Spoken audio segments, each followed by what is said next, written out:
Some patterns are too deliberate to be accidents. Enchanted Valley sits 13 miles into the backcountry of Olympic National Park, accessible only by a single-track trail that follows the east fork of the Quinault River through temperate rainforest so dense that sunlight rarely touches the ground. The valley earned its name in the early 1900s from its dramatic glacial walls and seasonal waterfalls that appear without warning after storms, cascading from invisible sources high above. The National Park Service maintains a historic chalet there, built in 1931 as a wilderness lodge, now used only as an emergency shelter. Fewer than 3,000 visitors make the trek each year. Most stay one night. The valley has a reputation for weather that shifts without reason and fog that settles thick enough to erase the mountains entirely. In August of 2019, the Pacific Northwest experienced an unusual dry spell. Olympic National Park had received no measurable precipitation for 17 consecutive days. Fire danger was rated extreme. Rangers had begun restricting access to certain trails. On August 14th, a backpacker named Marcus Holloway arrived at the Enchanted Valley Chalet just after 4 in the afternoon. He had hiked alone from the Graves Creek trailhead, a journey that typically takes between 6 and 8 hours. Holloway was 41 years old, an environmental consultant from Olympia with over 15 years of backcountry experience. He had visited Enchanted Valley twice before without incident. According to his written statement, filed with Olympic National Park Rangers on August 17th, Holloway set up his tent approximately 200 feet west of the chalet near the edge of the meadow where the forest begins. The evening was clear. He ate dinner, filtered water from the river, and watched the light fade from the cliffs. He went to sleep around 9:30. He woke just after dawn to the sound of what he described as rhythmic clicking, like stones being placed very carefully. When he emerged from his tent, he saw them. 63 cairns, stacked stone markers, arranged in a near-perfect spiral pattern that began roughly 30 feet from the chalet's front steps and curved outward across the meadow in a clockwise direction. Each cairn stood between 1 and 2 feet tall, constructed from rounded river stones that would have required deliberate collection from the banks of the Quinault several hundred yards away. The spiral measured approximately 80 feet in diameter at its widest point. Holloway estimated it would have taken one person between 4 and 6 hours to construct. He approached the nearest cairn and noticed something inside the gap between the stones near the base. A sock. White, athletic still damp to the touch. He checked the next cairn. Another sock. The next. Another. Every single cairn contained one sock placed carefully within the stonework, each one wet as if recently washed or submerged. None of them matched. Holloway photographed 17 of them with his phone before his battery died. The images show gray cotton gym socks, bright running socks with logos, a single wool hiking sock, even a child-sized sock with faded cartoon characters. All of them were damp. It had not rained in the valley for 11 days.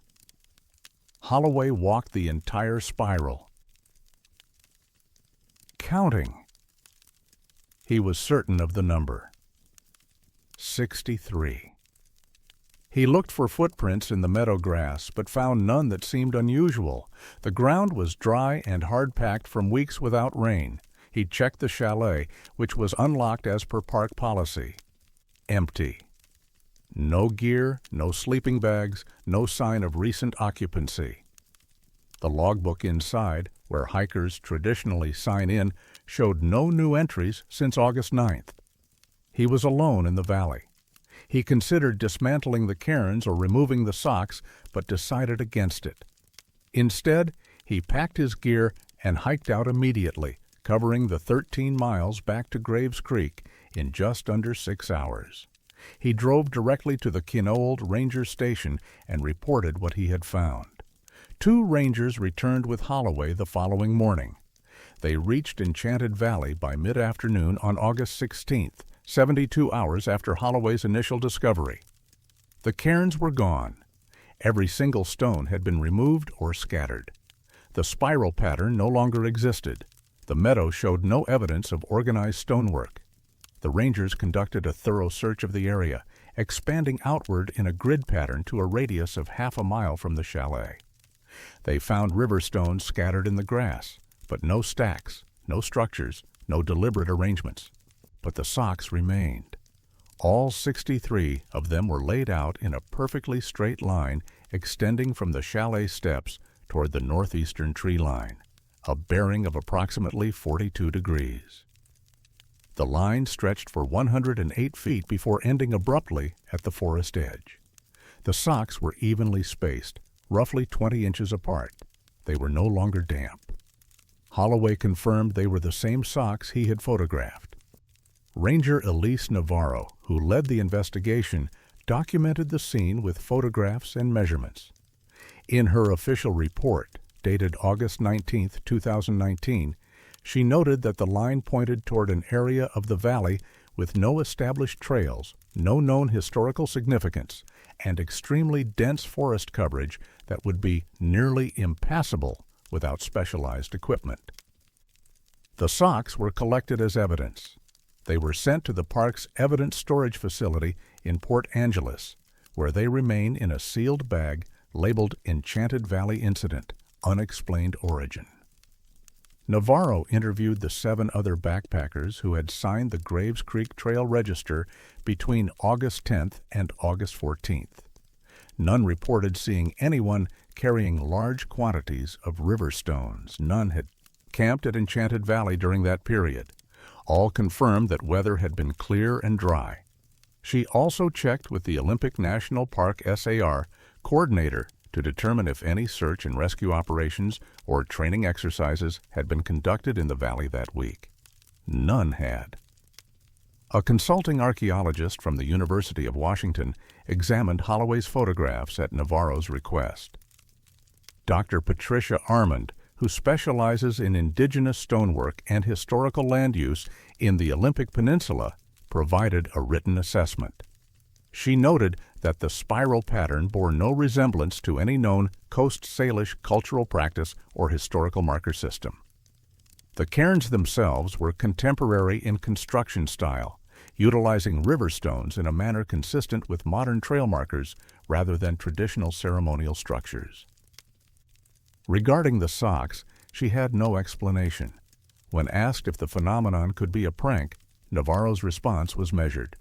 To move that many stones, construct 63 cairns in a precise spiral, collect 63 individual socks, and then dismantle everything within a 72-hour window, all while avoiding detection in a valley with only one entrance and exit, would require significant planning and effort. It's possible, but the motive is unclear. Local hiking forums briefly discussed the incident in late August of 2019. A user claiming to be a wilderness guide mentioned that Enchanted Valley has always felt off and that she avoids camping there despite its beauty. Another commenter recalled finding weird stick arrangements near the chalet in 2016, but assumed they were made by bored hikers. No official explanation was ever released by the National Park Service. The case file remains open but inactive. Marcus Holloway returned to Enchanted Valley once more in July of 2020 with 2 friends. He wanted to see if anything had changed. They camped one night. He found nothing unusual, but he later told a reporter from the Peninsula Daily News that he felt observed the entire time, though he saw no one else in the valley. His friends corroborated the feeling. "It wasn't frightening," Holloway said. "It was more like standing in a gallery after hours and realizing someone's still in the building. You don't see them. You just know." The socks, when examined more closely at the evidence facility, showed no labels, no manufacturer tags, no identifying marks of any kind. They ranged in size from children's to adult extra large. DNA testing was considered but deemed too costly for what the park administration had classified as minor vandalism.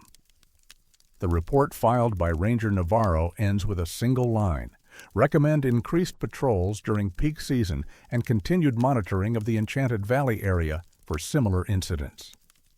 No similar incidents have been reported, but in October of 2022, a solo hiker posted a photograph on social media showing what she described as a perfect line of small stones extending from the chalet into the meadow. The post was deleted within 48 hours. The hiker did not respond to requests for comment. The cairns have not returned. The spiral has not been rebuilt. But sometimes, according to rangers who work the Quinault district, hikers will mention finding a single sock near the chalet, always dry, always alone, always placed carefully on the steps as if waiting to be claimed. No one ever claims them.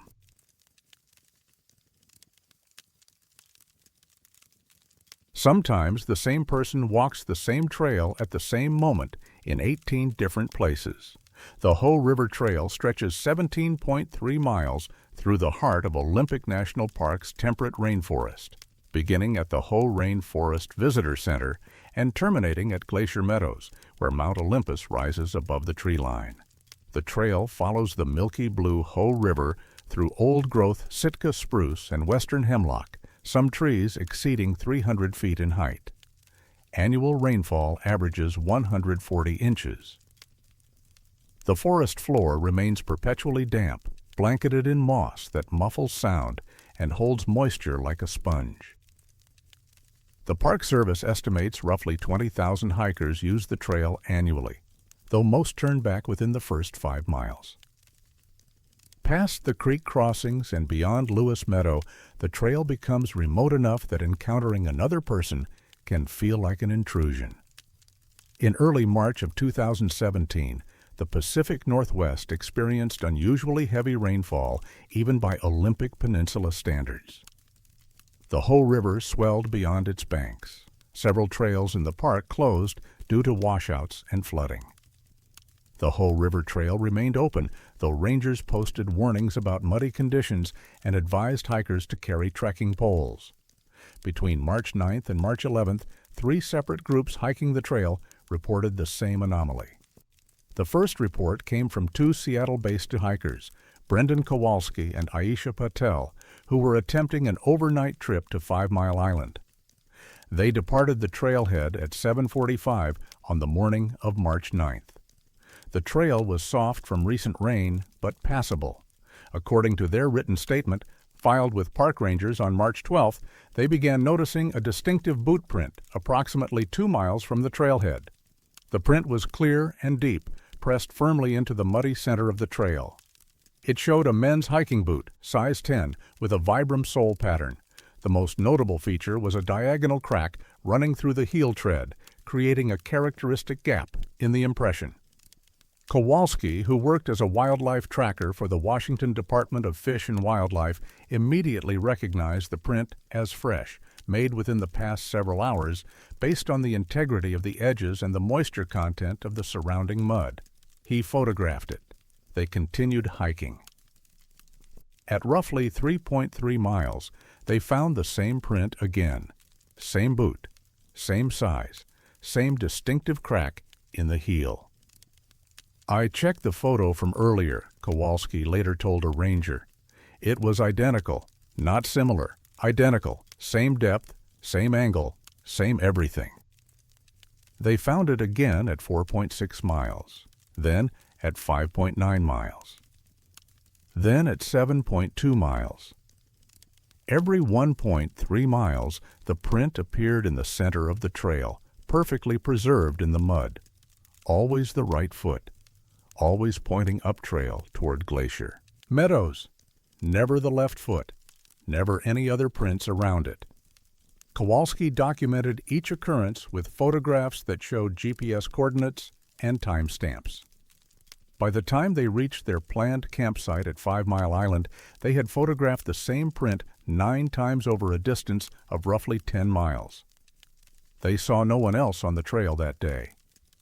The second report came from a solo hiker named Thomas Ruark, a retired forestry technician from Port Townsend. He hiked the Hoe River Trail on March 10th, starting at 6:30 in the morning. He noticed the distinctive boot print at approximately mile marker 2 and assumed someone was hiking ahead of him. He expected to catch up with them during rest breaks. He never did. According to his statement, he found the same print repeating at regular intervals for the entire 12 miles he traveled before turning back due to deteriorating weather. He counted 14 separate occurrences. He took no photographs but described the crack in the heel in detail that matched Kowalski's images exactly. Rourke mentioned something else. At each location where he found the print, he experienced what he described as a pressure change, like ascending in an airplane. His ears would pop. The sensation lasted only a few seconds, but occurred consistently at each sighting. The third report came from a group of 4 college students from Western Washington University who hiked the trail on March 11th. They documented the print 8 times over the first 11 miles before deciding to turn back. One of the students, Morgan Vasquez, later posted about the experience on a hiking forum, describing the prints as impossible and noting that the weather had been stable enough that the prints should have degraded or been obscured by other hikers. "We saw maybe 3 other groups that day," Vasquez wrote. "None of them were wearing boots that matched. We checked." The students also noted that the mud around each print appeared pressed flat, like something heavy had landed there, but there were no corresponding prints before or after, just the single right boot print, isolated and repeated. On March 13th, Ranger Kevin Dalton conducted a preliminary investigation. He hiked the first 12 miles of the trail with 2 other rangers, documenting conditions and searching for the prints. By then, additional rain and foot traffic had degraded most of the trail surface. However, they found 3 instances of what appeared to be the same distinctive print, now partially eroded, but still showing the characteristic crack in the heel. Dalton collected a casting of one print using dental stone, a standard technique for preserving track evidence. The cast clearly showed the Vibram sole pattern and the damaged heel tread. He also measured the intervals between documented sightings using the GPS coordinates from Kowalski's photographs. The distance was consistent, 1.3 miles between each occurrence with a margin of error of less than 50 feet. "It's not impossible for someone to have walked the trail and left those prints," Dalton later stated in an interview with the Peninsula Daily News. "What's unusual is the spacing, the preservation, and the fact that no one reported seeing the individual." The Park Service requested additional analysis. The casting was sent to a forensic podiatry consultant in Seattle, Dr. Helen Sawyer, who had worked on criminal cases involving footprint evidence. Her report, completed in April of 2017, confirmed several details. The print was made by a Vasque Breeze hiking boot, men's size 10, manufactured between 2012 and 2016. The crack in the Vibram sole was consistent with significant wear, likely several hundred miles of use. The depth and compression pattern indicated a person weighing between 170 and 190 pounds, walking at a normal pace. Most significantly, Sawyer's analysis of the mud displacement and compression suggested all the prints were made within the same 6-hour window on March 9th, between approximately 7 in the morning and 1 in the afternoon. The moisture content, particulate consistency, and edge degradation were uniform across all samples, her report stated. This suggests near simultaneous deposition rather than sequential travel. In other words, the prints were not made by someone walking the trail from start to finish. They appeared to have been made at the same time across 18 miles in 14 separate locations. The Park Service conducted outreach to local hiking groups, outdoor retailers, and guide services, asking if anyone had information about a hiker matching the boot description on the trail during that period. No one came forward. Dalton reviewed trail register entries from the Hoe Rainforest Visitor Center for March 8th through March 12th. 32 groups had signed in. He contacted every name with traceable information, 27 individuals. None matched the boot size or sole pattern. 5 people did not respond. A request was made to check permits for overnight camping in the backcountry during that window. 4 permits had been issued. All 4 groups were accounted for and interviewed. None had boots matching the description. Theories circulated quietly among rangers and regular visitors to the park. Some suggested it was an elaborate prank, someone placing fake prints at intervals. But the depth and compression made that unlikely. The prints would need to bear actual weight. Others wondered if it could be an artifact of trail maintenance or wildlife surveying, but no such activity had been scheduled. A few locals recalled old Quileute stories about forest spirits that moved through the trees without walking, appearing in many places at once. One elder, speaking off the record, mentioned that certain areas of the Hoh Valley had always been considered thin places, where distance didn't work the way it should. But these were stories, not evidence. The case file was quietly archived in June of 2017. No further action was recommended. Dalton retired from the Park Service in 2019. In a brief email exchange before his retirement, he admitted that the incident stayed with him in a way most cases didn't. "I've worked in these mountains for 26 years," he wrote. "I've seen strange things, weather that shouldn't be possible, animal behavior that defies explanation, search and rescue operations that don't add up. But this was different. It felt intentional, like someone was proving a point we weren't meant to understand." The boot casting remains in evidence storage at Olympic National Park headquarters. It has never been claimed. No matching prints have been reported since March of 2017. But in the spring of 2022, a trail maintenance crew working near mile marker 7 reported finding a single boot print in the center of the trail, a men's size 10 Vibram sole with a crack in the heel. It was alone, perfectly preserved despite recent rain. The supervisor photographed it and sent the image to retired Ranger Dalton. He confirmed it was the same print. The crew returned the following day to document it further. By then it was gone, washed away, or obscured. But one crew member later mentioned that when they first saw it, the mud around the print was still wet, as if someone had just stepped there. The trail had been closed for maintenance. No one else should have been there at all.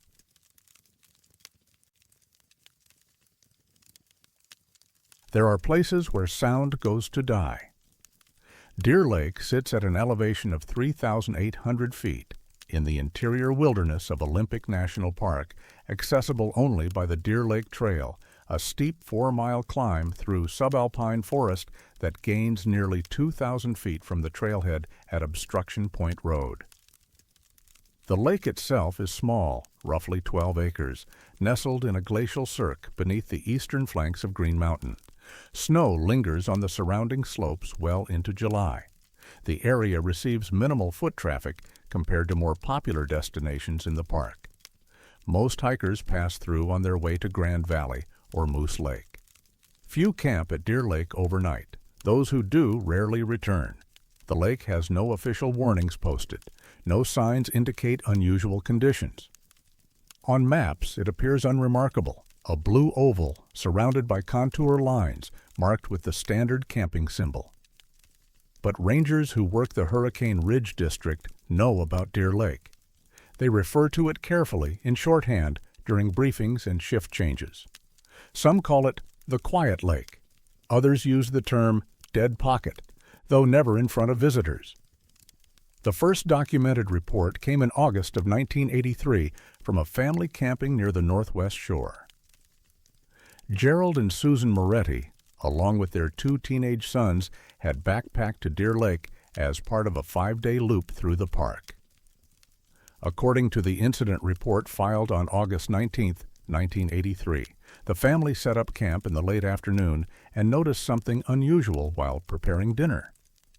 "It was too quiet," Gerald Moretti told a park ranger the following day. "Not peaceful quiet, wrong quiet, like someone had turned off a switch." Susan Moretti described the sensation more specifically. She said she had been calling to her sons, who were exploring the lake shore roughly 100 feet away. She could see them clearly, but couldn't hear her own voice carrying. Her sons later confirmed they had seen her waving but heard nothing. The phenomenon affected a specific area, a semicircular zone extending from the northwest shore of the lake into the forest, roughly 200 feet in radius.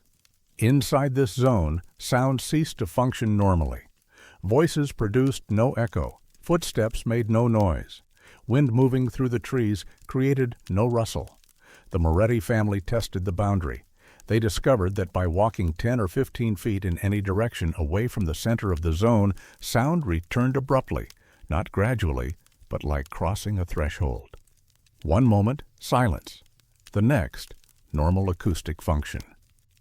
They left the following morning and reported the incident at the Hurricane Ridge Visitor Center.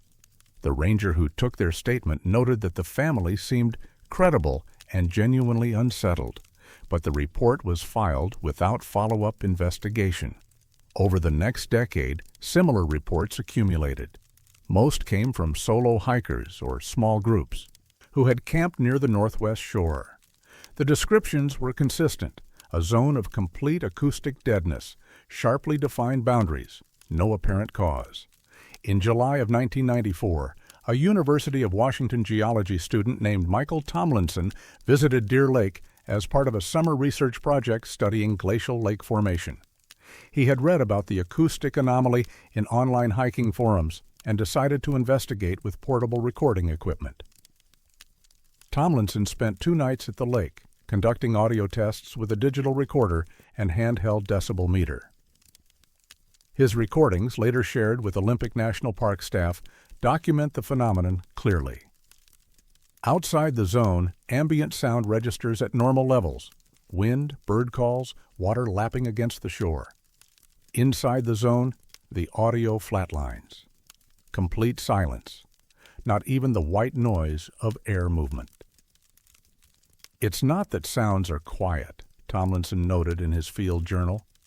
It's that they don't exist. I clapped my hand 6 inches from the microphone. Nothing registered. I shouted. Nothing. But the recorder was functioning.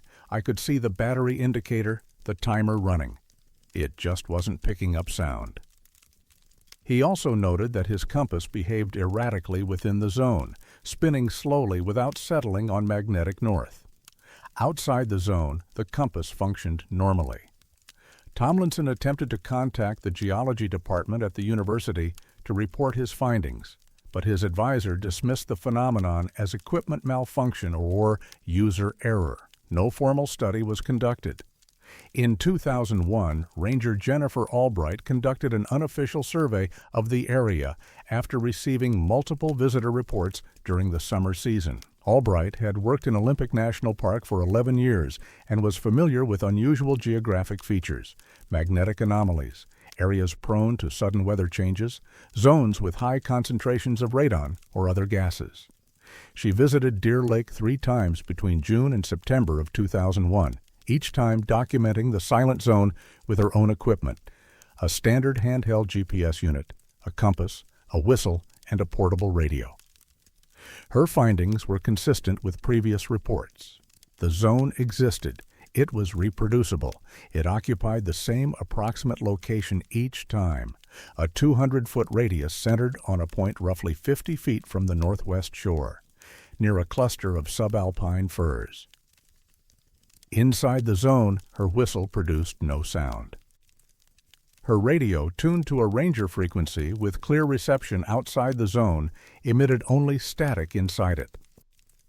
Her GPS unit functioned, but showed unusual fluctuations in elevation, reading anywhere from 3,700 feet to 4,200 feet, despite her remaining stationary. "I've never seen anything like it," Albright said in an internal memo dated September 14, 2001. "The effect is localized, consistent, and unexplained. I recommend further investigation by qualified acoustic or geophysical specialists." Her recommendation was noted but not acted upon. In 2004, the National Park Service commissioned a brief geological survey of the Deer Lake area as part of a broader study on subalpine lake ecosystems. The survey team, led by geologist Raymond Keung, spent 4 days at the lake collecting sediment samples and conducting basic topographic measurements. Keung's team reported the acoustic anomaly to park officials but did not conduct dedicated tests. In his summary report, Keung mentioned localized acoustic dampening of unknown origin and suggested possible explanations: unusual wind patterns created by the surrounding terrain, dense vegetation absorbing sound, or temperature inversions creating acoustic shadows. None of these explanations accounted for the sharply defined boundaries, the complete elimination of sound rather than mere dampening, or the compass interference. The report concluded with a recommendation for follow-up research. No follow-up was authorized. Between 2005 and 2015, at least 18 separate incident reports mentioned the Deer Lake acoustic anomaly. Most describe the same phenomenon: a zone of silence, abrupt boundaries, disorientation, and a pervasive sense of unease. Several visitors reported psychological effects. A hiker in 2008 described feeling watched while inside the zone, though he saw no one. A couple in 2012 mentioned experiencing mild vertigo and nausea after spending more than 10 minutes in the affected area. A solo backpacker in 2014 left the lake after one night, describing the silence as oppressive and unnatural. Rangers informally advise visitors to camp on the eastern or southern shores of the lake, away from the northwest zone. This guidance is not official policy and does not appear in any park literature. In 2016, a private acoustic researcher named Dr. Laura Feinstein requested permission to conduct tests at Deer Lake. Feinstein, who held a doctorate in environmental acoustics from Stanford University, had read about the phenomenon in a Pacific Northwest hiking blog and was intrigued. Her request was initially approved, then delayed, then quietly denied, without explanation. When Feinstein inquired about the denial, she was told that the park had limited resources for non-essential research, and that Deer Lake was not a priority area for study. Feinstein later attempted to visit the lake independently as a private citizen, but the Obstruction Point Road, the only vehicle access to the trailhead, was closed due to snow. She did not return. No official scientific explanation for the Deer Lake Silence Zone has ever been published. The Park Service maintains no public documentation of the phenomenon beyond scattered incident reports. Ranger Albright, who retired in 2018, was asked in a local newspaper interview if she had any theories about Deer Lake. She paused before answering. "I think some places just don't follow the rules," she said. "We measure things, we categorize things, we assume there's an explanation for everything, but I've been in those mountains for 3 decades, and I can tell you there are spots where the normal rules don't apply. Deer Lake is one of them." She added almost as an afterthought, "The strangest part wasn't the silence. It was how your body reacted to it. Like some part of you, deeper than thought, knew you weren't supposed to be there." The lake remains accessible to hikers. No warnings are posted. The silence zone persists. In August of 2023, a solo hiker posted a brief video on social media, filmed at Deer Lake. The video shows the hiker clapping, shouting, and whistling, all without producing any audible sound on the recording. The video was viewed 17,000 times before the hiker deleted it without explanation. A comment thread beneath the video, archived before deletion, included a statement from someone claiming to be a retired acoustic engineer. The commenter suggested the phenomenon might be explained by coherent acoustic cancellation or destructive interference patterns, but admitted these explanations didn't account for the localized and persistent nature of the effect. Another commenter, identifying as a member of the Klallam tribe, wrote only, "Some places are silent because they're listening." The comment received no replies.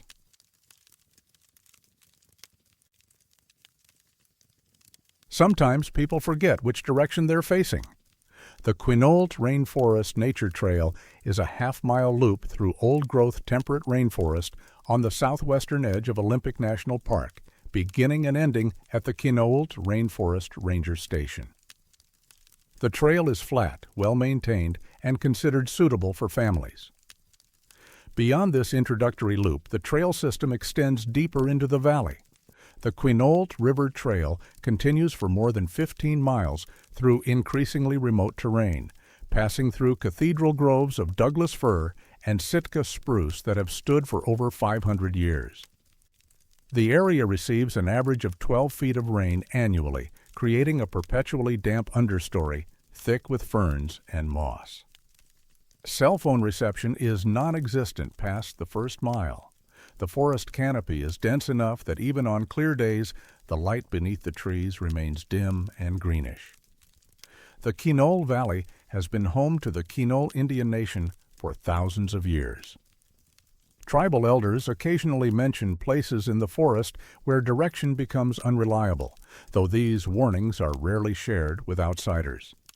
Park rangers are aware of the stories, but do not include them in official trail literature. The first incident occurred on July 23, 2008. A day hiker named Robert Gilmore was found by two other hikers approximately 3 miles up the Quinault River Trail, walking backward at a steady pace. Gilmore was 47 years old, a high school teacher from Tacoma with substantial hiking experience. He was moving with deliberate steps, his eyes open and focused, navigating roots and rocks without stumbling. When the hikers called out to him, Gilmore stopped and turned to face them, though he later insisted he had already been facing them. He appeared confused, but otherwise unharmed. He said he had been hiking since early morning and had decided to turn back around noon. He believed he had been walking toward the trailhead for the past 2 hours. According to the incident report filed by Ranger Dale Finch, Gilmore had actually been walking away from the trailhead, backward, for an estimated 4.2 miles. His boot prints in the soft trail mud confirmed this. The prints showed clear backward locomotion. Toes pointed up trail, heels pointed toward the ranger station. Gilmore's core body temperature was 94.6 degrees Fahrenheit, indicating mild hypothermia. The ambient temperature that day was 72 degrees. He was wearing appropriate clothing and carried sufficient water and food. There was no medical explanation for the heat loss. When asked why he hadn't simply turned around if he thought he was going the wrong direction, Gilmore had no answer. "I thought I was facing the right way," he said. "I was certain of it." He was evaluated at Grays Harbor Community Hospital and released the same day. Neurological tests showed no abnormalities. He did not return. To the trail. The second incident occurred 14 months later, on September 17, 2009. A solo hiker named Margaret Osei, a 32-year-old nurse from Seattle, was discovered walking backward near mile marker 6 of the Quinault River Trail by a park maintenance crew. Like Gilmore, she was moving with confidence, navigating the trail without hesitation despite her reverse direction. Osei reported that she had set out at 8 in the morning, hiked to the Pony Bridge turnaround point, and begun her return journey around noon. She estimated she had been walking back toward the ranger station for 3 hours. In reality, she had walked backward, away from the ranger station, for approximately 6.8 miles. Her watch confirmed the time. Her GPS unit, reviewed later, showed a continuous backward track extending for over 3 hours. She exhibited the same mild hypothermia as Gilmore, a core temperature of 94.3 degrees despite warm weather and adequate clothing. She had no memory of turning around. She insisted she had been facing forward the entire time. Between 2010 and 2015, 7 more cases were documented. Each followed an identical pattern. Experienced hikers found walking backward on the Quinault River Trail, convinced they were moving toward the trailhead, exhibiting mild hypothermia, unable to explain their reversed locomotion. The third case was Dennis Krakowski, a wildlife photographer from Portland, found at mile marker 5.1 on June 8, 2010. The fourth was Yuki Tanaka, a botanist conducting fieldwork, found at mile marker 7.3 on August 2, 2011. The fifth was Samuel Okonkwo, a trail runner training for an ultramarathon, found at mile marker 4.6 on May 19, 2012. Each individual was coherent, physically healthy apart from the hypothermia, and genuinely confused about their orientation. Each had walked backward for between 4 and 7 miles. Each had been hiking alone. Ranger Cassidy Brennan, who responded to 3 of the incidents between 2013 and 2015, noted a consistency in the victims' statements. They all said the same thing, Brennan reported in an internal memo dated October 2015. They'd decided to turn around, and they thought they had. They were certain they were facing the trailhead. Some of them even described landmarks they thought they had passed on the way back, landmarks that were actually ahead of them, not behind. One victim, Adrian Voss, found walking backward at mile marker 6.9 on July 14, 2013, provided particularly detailed testimony. Voss was a cartographer with the U.S. Forest Service and had extensive orienteering experience. She carried a compass. "I checked my compass multiple times," Voss told investigators. "It showed I was heading west back, toward the ranger station. I was convinced I was going the right direction." When shown her GPS track, which clearly documented backward travel, she became visibly distressed. "That's not possible," she said. "I was facing west. I know I was." Her compass, examined later, functioned normally. The Park Service conducted a formal review of the incidents in late 2015. A team including rangers, a search and rescue coordinator, and a consulting psychologist attempted to identify common factors. All 9 individuals were experienced hikers. All were alone at the time of the incident. All had been on the trail for at least 3 hours before being discovered. All exhibited hypothermia despite appropriate clothing and warm ambient temperatures. All claimed to have turned around deliberately and were certain they were facing the correct direction. The review team hiked the trail multiple times, searching for environmental factors that might cause disorientation. Magnetic anomalies, unusual terrain features, visual illusions created by tree patterns or light. They found nothing definitive. Dr. Patricia Vance, the consulting psychologist, proposed a theory involving proprioceptive disorientation, a neurological condition in which the body's sense of spatial positioning becomes unreliable. But this didn't explain why the phenomenon occurred exclusively on one trail, why it affected only solo hikers, or why victims continued walking backward for miles without recognizing their error. The Forest Service requested access to incident reports to determine if similar cases had occurred elsewhere in the National Forest System. The request was approved, but the search yielded no comparable incidents. The backward walking phenomenon appeared unique to the Quinault River Trail. In 2016, Ranger Brennan attempted to replicate the conditions. She hiked the trail alone, deliberately walking backward for a mile to see if the motion itself might trigger disorientation. She experienced no unusual effects and was able to maintain awareness of her orientation throughout. She also interviewed members of the Quinault Indian Nation, hoping traditional knowledge might offer insight. An elder named Joseph Underwood spoke with her off the record. He mentioned that certain sections of the forest had always been considered turned-around places where directions could reverse without warning. He did not elaborate, and he requested that his comments not be included in any official documentation. "Our people know not to walk those trails alone," Underwood said.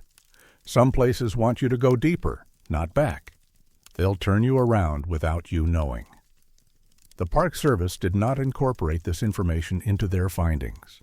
The official report, completed in March 2016, concluded that the incidents were likely caused by a combination of environmental factors and individual physiological responses producing temporary spatial disorientation.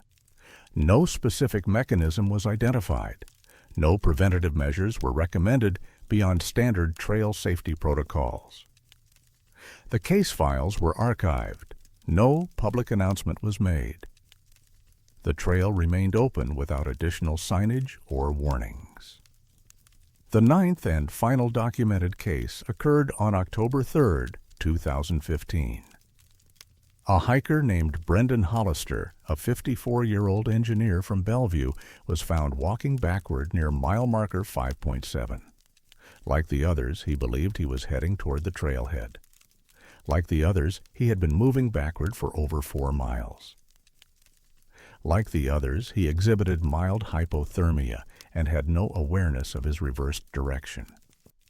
Hollister was interviewed extensively by Ranger Brennan.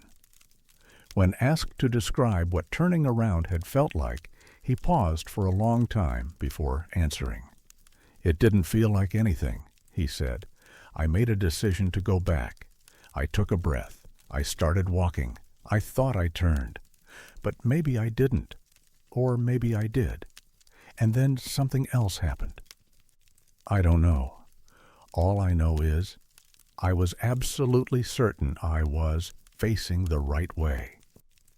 He added almost as an afterthought, "The whole time I was walking, I had this feeling that the forest was behind me, not ahead of me, behind, like it was following." No incidents have been officially reported since 2015. However, rangers working the Quinault district occasionally mention finding boot prints on the trail, prints that face the wrong direction, suggesting backward travel. These observations are not formally documented. In 2022, a hiking blog published an anonymous account from someone claiming to have experienced the phenomenon, but self-corrected before being discovered.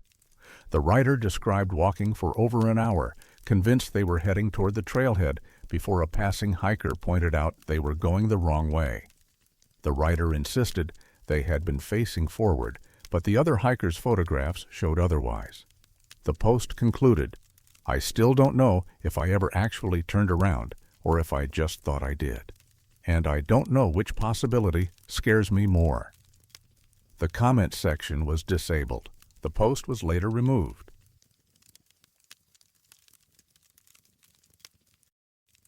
Some things refuse to stay gone.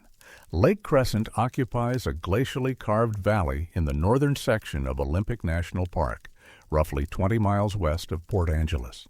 The lake stretches 8.5 miles in length and reaches depths exceeding 600 feet, making it one of the deepest lakes in Washington state. The water is exceptionally clear due to a lack of nitrogen, which limits algae growth. Highway 101 runs along the southern shore, providing easy access to several developed campgrounds and trailheads. Despite this accessibility, certain areas of the lake remain remote. The northern shore, reachable only by boat or unmaintained trails, sees minimal visitation. The area has a documented history of unusual incidents. Disappearances, unexplained sounds, objects found in places they shouldn't be.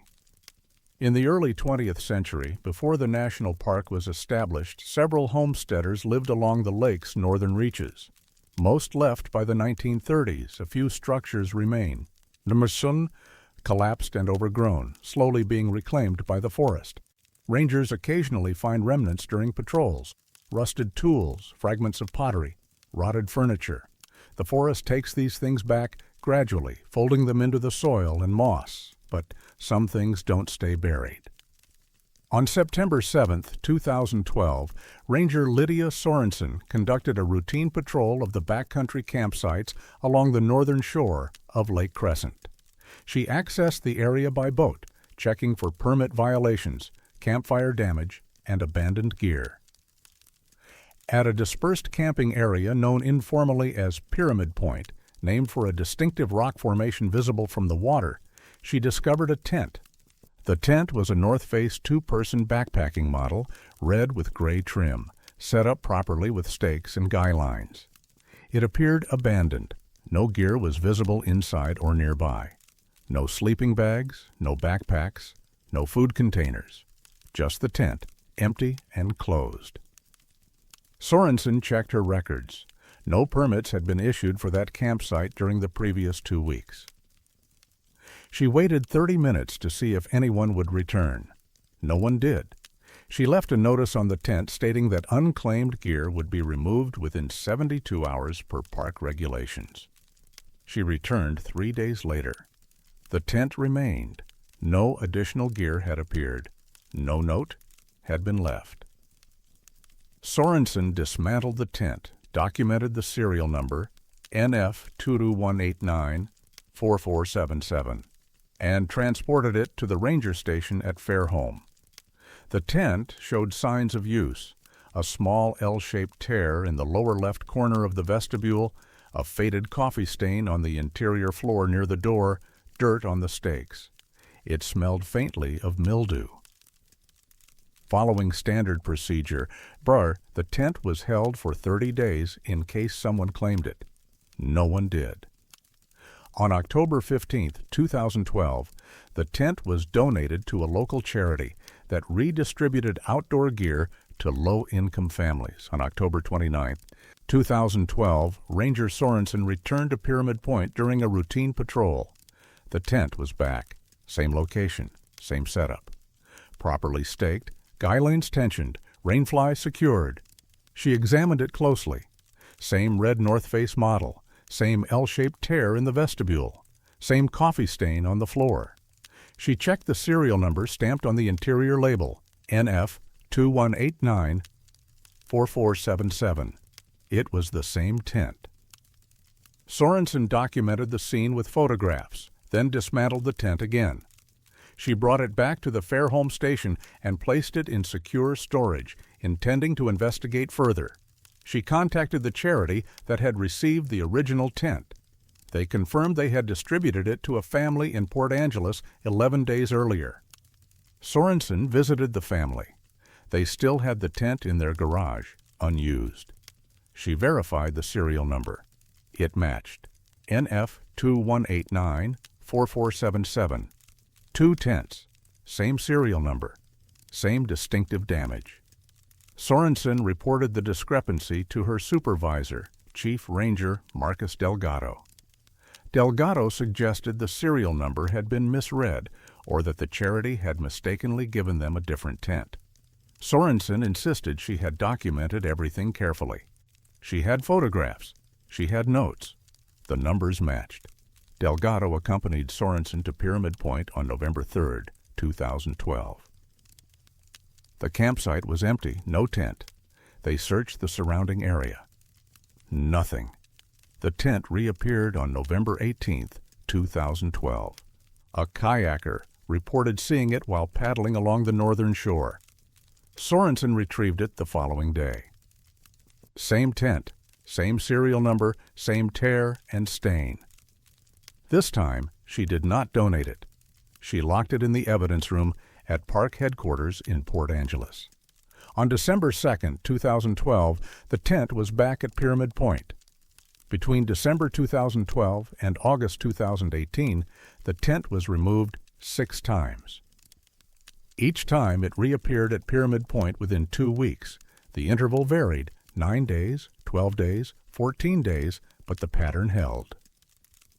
Rangers stopped donating it. They tried storing it in different locations, locked storage rooms, ranger residences, even a facility in Olympia, 70 miles away. It always returned. Ranger Trevor McVeigh, who joined the Lake Crescent District in 2014, attempted to stake out the campsite after the 4th removal. He spent 3 nights watching Pyramid Point from a concealed position across the inlet, using night vision binoculars. He saw no boats approach. No one hiked in. The site remained empty. On the morning of the 4th day, the tent was there. I looked away for maybe 10 minutes, McVeigh later stated in an incident report. Sunrise was happening, and the light was difficult. I was scanning the whole area, not just the campsite. When I looked back through the binoculars, the tent was set up, fully assembled. I crossed immediately. Took me about 6 minutes by kayak. The tent was dry. The stakes were driven deep. The guy lines were tight. It hadn't just been thrown there. Someone had taken time to set it up properly. McVeigh examined the ground around the tent. The soil was undisturbed. No footprints, no drag marks, no indication of recent activity. He checked inside, empty as always. He noted the familiar tear and coffee stain. He dismantled the tent and left immediately, unsettled in a way he couldn't articulate in the official report. In a personal journal entry later obtained during a public records request, McVeigh wrote, "It's not that someone keeps bringing it back, it's that the tent keeps coming back. There's a difference. I can't explain it, but I know it's true." The Park Service consulted with outdoor gear manufacturers to determine if serial numbers could be duplicated or if counterfeit products might explain the phenomenon.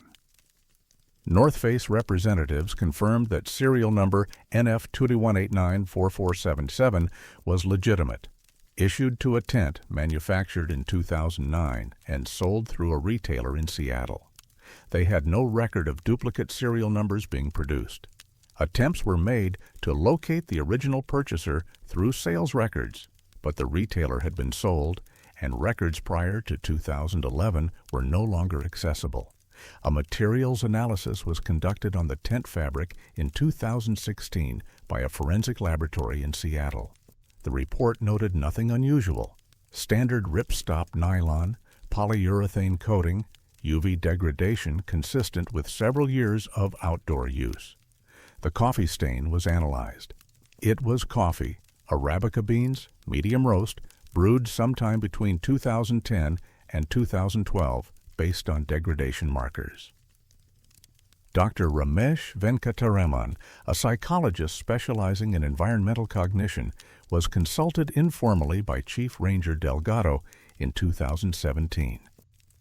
Venkataraman suggested the phenomenon might be explained by confirmation bias. Rangers expecting to see the tent and therefore perceiving any similar red tent as the same one.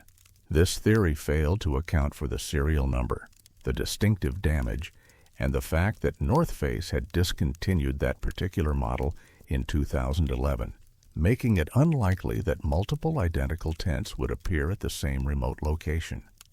In 2018, after the 6th documented reappearance, the Park Service made a decision: stop removing the tent.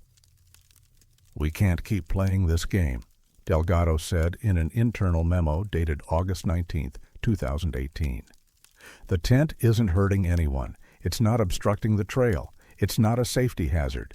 If someone wants it there, or if it wants to be there, I don't see the point in continuing to fight it."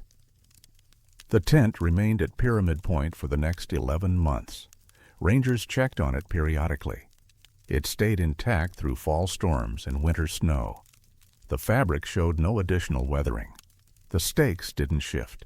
It simply sat there, empty, and waiting. In July of 2019, a group of kayakers camped at Pyramid Point and used the tent, assuming it had been left by a previous party. They reported that the interior smelled faintly of coffee and that sleeping inside felt claustrophobic in a way that didn't match the physical space. In September of 2019, a windstorm destroyed several structures around Lake Crescent, including dock facilities and a historic shelter. The tent at Pyramid Point was found intact afterward, undamaged. In March of 2020, during COVID-19 closures, rangers reported that the tent remained in place despite months without human presence in the area.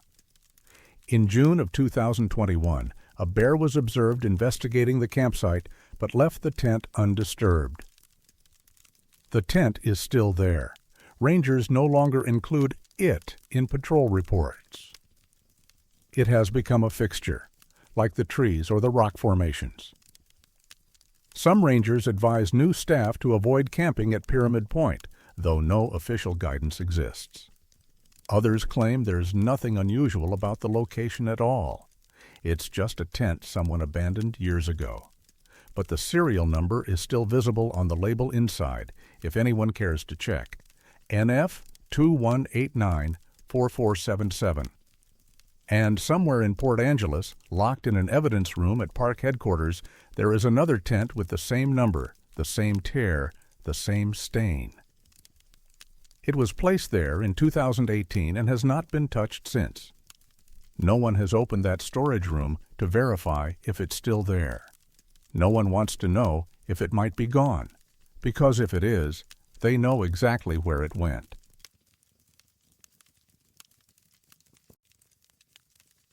Some voices don't know they should stop. Solduke Falls sits approximately 1 mile from the Solduke Hot Springs Resort in Olympic National Park, accessible via a paved trail that winds through old-growth forest along the Solduke River. The falls themselves drop roughly 48 feet into a narrow basalt gorge, carved over millennia by the river's relentless erosion. The viewing platform, constructed in the 1980s and rebuilt after storm damage in 2007, extends from the eastern bank, providing visitors an unobstructed view of the cascading water. The sound of the falls is constant and overwhelming, a white noise that drowns out conversation and makes cellular communication impossible. During peak summer months, the site receives up to 2,000 visitors per day. Most stay 15 to 20 minutes before continuing to the hot springs or returning to the trailhead. The area has historical significance to the Quileute people, who traditionally avoided the immediate vicinity of the falls, considering it a boundary place, neither fully of the river nor of the forest. Early European settlers noted this reluctance in journals from the late 1800s, though they attributed it to superstition rather than documented experience.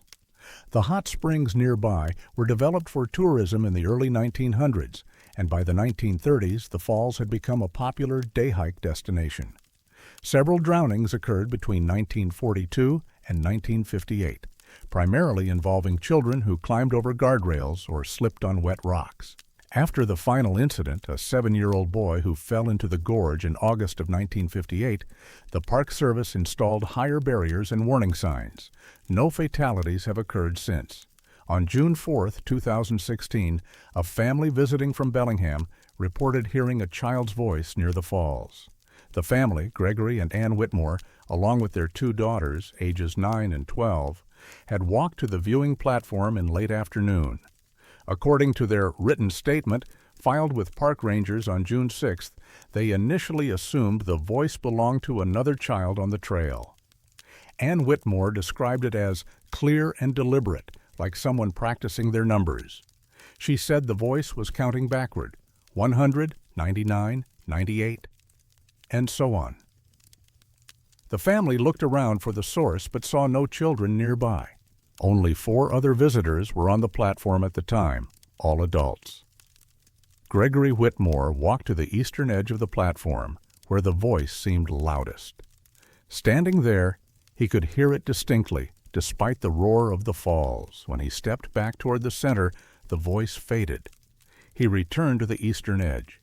The voice returned, perfectly audible. It was like putting on headphones, Whitmore later told a ranger. Step into that spot, and you hear it. Step away, and it's gone. The voice continued counting backward without pause. 73, 72, 71. The family waited to see if it would reach 0. At 41, the voice suddenly jumped back to 100 and began again. The Whitmores left the platform unsettled, but did not report the incident immediately. 2 days later, Ann Whitmore mentioned it to a ranger at the Solduke Hot Springs Resort, framing it as a curiosity rather than a concern. The ranger, Diego Alameda, made a note in the daily log but did not investigate further at the time. 3 weeks later, on June 27, 2016, another report came in. A solo hiker named Kimberly Ostrander, a retired librarian from Eugene, Oregon, visited Solduke Falls and heard the same voice. She described it as a child, possibly a boy, counting backward from 100. The voice was audible only from the eastern edge of the viewing platform. Ostrander recorded 30 seconds of audio on her phone before the battery died. She provided the recording to rangers the following day. Ranger Alameda reviewed the recording. The sound of the falls was overwhelming, but beneath it, faint but unmistakable, a voice could be heard, 86, 85, 84. The voice was high-pitched, consistent with a prepubescent child. The cadence was steady, almost mechanical. Alameda visited the falls on June 29th to investigate. He brought a colleague, Ranger Simone Bouchard, and a handheld digital recorder. Standing on the eastern edge of the platform, both rangers heard the voice clearly. Bouchard described it as unnaturally persistent, like a loop. They recorded for 20 minutes. The voice counted backward continuously, resetting to 100 each time it reached 41. The recording, later analyzed by acoustic specialists, confirmed the presence of a voice, but provided no explanation for its source. The voice did not match the frequency patterns of environmental sounds, water, wind, or wildlife. It appeared to originate from a fixed point in space, roughly 6 feet above the platform's eastern edge, but no physical source could be identified. Between July and December of 2016, rangers documented the phenomenon on 18 separate occasions. The voice was not always present. Some visitors heard nothing. Others heard it clearly. No pattern emerged based on time of day, weather conditions, or the number of people on the platform. One detail remained consistent. The voice always counted backward from 100, always reset at 41, and was always audible only from the eastern edge of the platform. In August of 2016, a linguistics professor from the University of Washington, Dr. Elaine Cartwright, analyzed the recorded voice at the request of the Park Service. Her assessment, completed in September, noted several unusual characteristics. The voice exhibited phonetic features consistent with Pacific Northwest English as spoken in the mid-20th century, specifically vowel pronunciations and intonation patterns common in the 1940s and 50s. Modern children in the region do not typically speak with this accent. The voice also showed no variation in pitch, tempo, or emotional inflection. It's as if the speaker is reading numbers from a list without any context or effect, Cartwright noted in her report. There's no indication of distress, playfulness, or any human emotion. It's purely mechanical in delivery. She added, if this is a human voice, it's either heavily processed or spoken by someone trained to suppress all natural vocal variation. If it's not human, I have no explanation. Rangers continued to document occurrences through 2017 and 2018. By the end of 2018, 43 separate recordings had been made. All showed the same voice, the same counting pattern, the same reset at 41. Several theories emerged. Some suggested the voice was an auditory illusion, a pareidolia effect, caused by the brain interpreting the sound of rushing water as speech. But this didn't explain why multiple people heard the same numbers in the same sequence, or why the voice was localized to a specific spot. Others proposed it was a deliberate hoax, a hidden speaker or recording device. Rangers conducted thorough searches of the platform and surrounding area. No devices were found. The platform was inspected for hollow spaces or acoustic anomalies that might amplify or redirect sound. None were identified. A more technical theory involved infrasound, low-frequency sound waves below the threshold of human hearing that can sometimes create auditory hallucinations. The Park Service contracted with an acoustic engineering firm in Seattle to test this hypothesis. In October of 2018, technicians visited Sol Duke Falls with sensitive recording equipment capable of detecting infrasound. The results, summarized in a report dated November 12, 2018, showed elevated infrasound levels near the falls, consistent with the turbulence of falling water. However, these levels were not unusual for waterfalls of similar size and did not correlate with the specific location where the voice was heard. Infrasound may contribute to a general sense of unease in visitors, the report concluded, but it does not explain the specific auditory phenomenon described. In 2019, Ranger Alameda conducted historical research, hoping to find a connection to the past drownings. He reviewed incident reports from the 1940s and 50s, looking for cases involving children around age 7 or 8, the approximate age suggested by the voice's pitch. He found 6 drowning incidents involving children during that period. One case stood out, a boy named William Mercer, age 7, who drowned in August of 1958 after climbing over the guardrail. Witness statements from the time described William as quiet and methodical, a child who liked numbers and routines. Alameda attempted to locate surviving family members. He found William's younger sister, now in her 70s, living in Sequim. She agreed to listen to one of the recordings. After hearing it, she was silent for a long time. Finally, she said, "That doesn't sound like Billy." Billy had a lisp. He couldn't say 70 correctly. "This voice is too clear." She added, "But Billy used to count backward when he was nervous. Our mother taught him to do it to calm down. He'd start at 100 and count down to 0. He never stopped in the middle." Alameda asked why the voice might stop at 41. She had no answer. The phenomenon continues. As of 2023, rangers estimate that approximately 1 in 10 visitors who stand on the eastern edge of the platform report hearing the voice. Most describe it as unsettling but not frightening. Some find it fascinating and return multiple times to hear it again. The Park Service has not posted any warnings or informational signs. Officially, the voice remains unexplained. The recordings are stored in a digital archive at park headquarters but have not been released to the public. When asked about the phenomenon, rangers typically describe it as an acoustic curiosity and decline to elaborate. In June of 2022, a visitor from Japan posted a video of the falls online. In the background, beneath the roar of water, the counting voice is faintly audible: 64, 63, 62. The video accumulated over 300,000 views before the poster removed it without explanation. One comment left before the video was deleted read simply, "Why does it stop at 41? No one has answered, but those who have heard the voice long enough, who have stood on the platform and listened through multiple cycles, report the same observation. The voice never sounds tired. It never hesitates. It counts with the same steady rhythm, hour after hour, day after day, as if the task of counting backward from 100 is the only thing that matters, and it will continue until someone tells it to stop. No one has tried.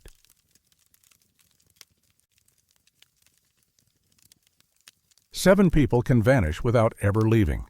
Hurricane Ridge rises more than 5,000 feet above sea level on the northern edge of Olympic National Park, offering panoramic views of the Olympic Mountains to the south and the Strait of Juan de Fuca to the north.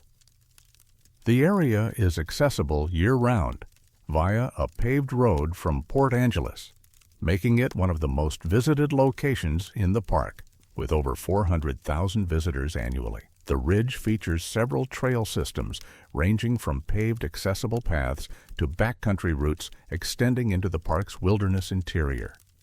Weather on the ridge changes rapidly. Clear mornings can dissolve into dense fog within minutes, and winter storms arrive with little warning. The Hurricane Ridge Visitor Center, built in the 1950s and renovated in 2002, serves as the primary access point and provides orientation for hikers. The area has historical significance to the Klallam people, who traditionally used higher elevations for vision quests and seasonal hunting. Certain locations along the ridge were considered threshold places, sites where the boundary between the physical and spiritual worlds grew thin. Early park rangers in the 1940s and 50s occasionally noted these beliefs in field reports, though typically in dismissive terms. Modern park literature makes no mention of indigenous traditions regarding the ridge. Between October 2nd and October 10th, 2013, 7 women were reported missing by family members, friends, or employers after failing to return from day hikes in Olympic National Park. The missing persons reports came from different ranger stations and law enforcement jurisdictions across Clallam and Jefferson counties. Initially, the cases were treated as separate incidents, solo hikers who had become lost, injured, or delayed. Search and rescue operations were initiated for each individual according to standard protocols. The first to disappear was Rebecca Tomlinson, a 31-year-old accountant from Bellevue. She had registered at the Heart of the Hills trailhead on October 2nd, planning a solo day hike to Lake Angeles. When she didn't return by evening, her husband contacted park rangers. A search began the following morning. 2 days later, on October 4th, Vanessa Kowalski, a 47-year-old real estate agent from Tacoma, was reported missing after failing to return from a hike on the Elwha River Trail. She had signed the trail register at 9:20 a.m. Her car remained in the parking lot. On October 6th, Maria Delgado, aged 22, a graduate student from Seattle, disappeared from the Solduke Falls area. On October 7th, Patricia Okonkwo, age 38, a nurse from Olympia, vanished from the Quinault Rainforest Trail. On October 8th, Judith Silverman, age 54, a retired teacher from Port Townsend, went missing from the Hoh River Trail. On October 9th, Angela Brennan, age 29, a software engineer from Redmond, disappeared from the Graves Creek Trailhead. On October 10th, Sarah Voss, age 33, a wildlife biologist from Sequim, was reported missing from the Deer Park area. 7 women, 7 different trailheads, 9 days. All experienced hikers with appropriate gear. All had told someone their hiking plans. All were solo. None had known each other. Search and rescue teams deployed across multiple areas of the park. Helicopters conducted aerial surveys. Ground teams with tracking dogs worked the trails. The searches followed standard protocols, expanding circles from last known positions, checking likely routes and water sources, interviewing other hikers who might have seen the missing women. No traces were found. No abandoned gear. No footprints leading off trail. No signs of injury or struggle. It was as if the women had simply stepped off the trails and ceased to exist. By October 15th, the disappearances had drawn regional media attention. The fact that all 7 were women hiking alone prompted speculation about foul play, though no evidence supported this theory. Park officials held a press conference emphasizing that the cases were being treated with urgency and that all available resources were being deployed. On October 23rd, 3 weeks after the first disappearance, a park maintenance worker driving to Hurricane Ridge in the early morning found 7 women sitting in a circle on the paved Big Meadow Trail, approximately 100 yards from the visitor center parking lot. They were sitting cross-legged, facing inward, silent. They wore the same clothing described in the missing persons reports. They appeared unharmed, no visible injuries, no signs of exposure or malnutrition. They were simply sitting there, motionless as dawn light spread across the ridge. The maintenance worker, Dennis Holloway, approached cautiously and asked if they needed help. None of the women responded immediately. After several seconds, one of them, later identified as Rebecca Tomlinson, looked up at him and asked, "What day is it?" When Holloway told her it was October 23rd, Tomlinson appeared confused. "That's not right," she said. "I just started hiking this morning." Park rangers and law enforcement arrived within 20 minutes. The women were evaluated by paramedics at the scene. All 7 were conscious, coherent, and in stable physical condition. Their vital signs were normal. They showed no signs of dehydration, hypothermia, or physical trauma. They were transported to Olympic Medical Center in Port Angeles for comprehensive medical evaluation. None of the women could explain where they had been for 3 weeks. Each reported the same basic account.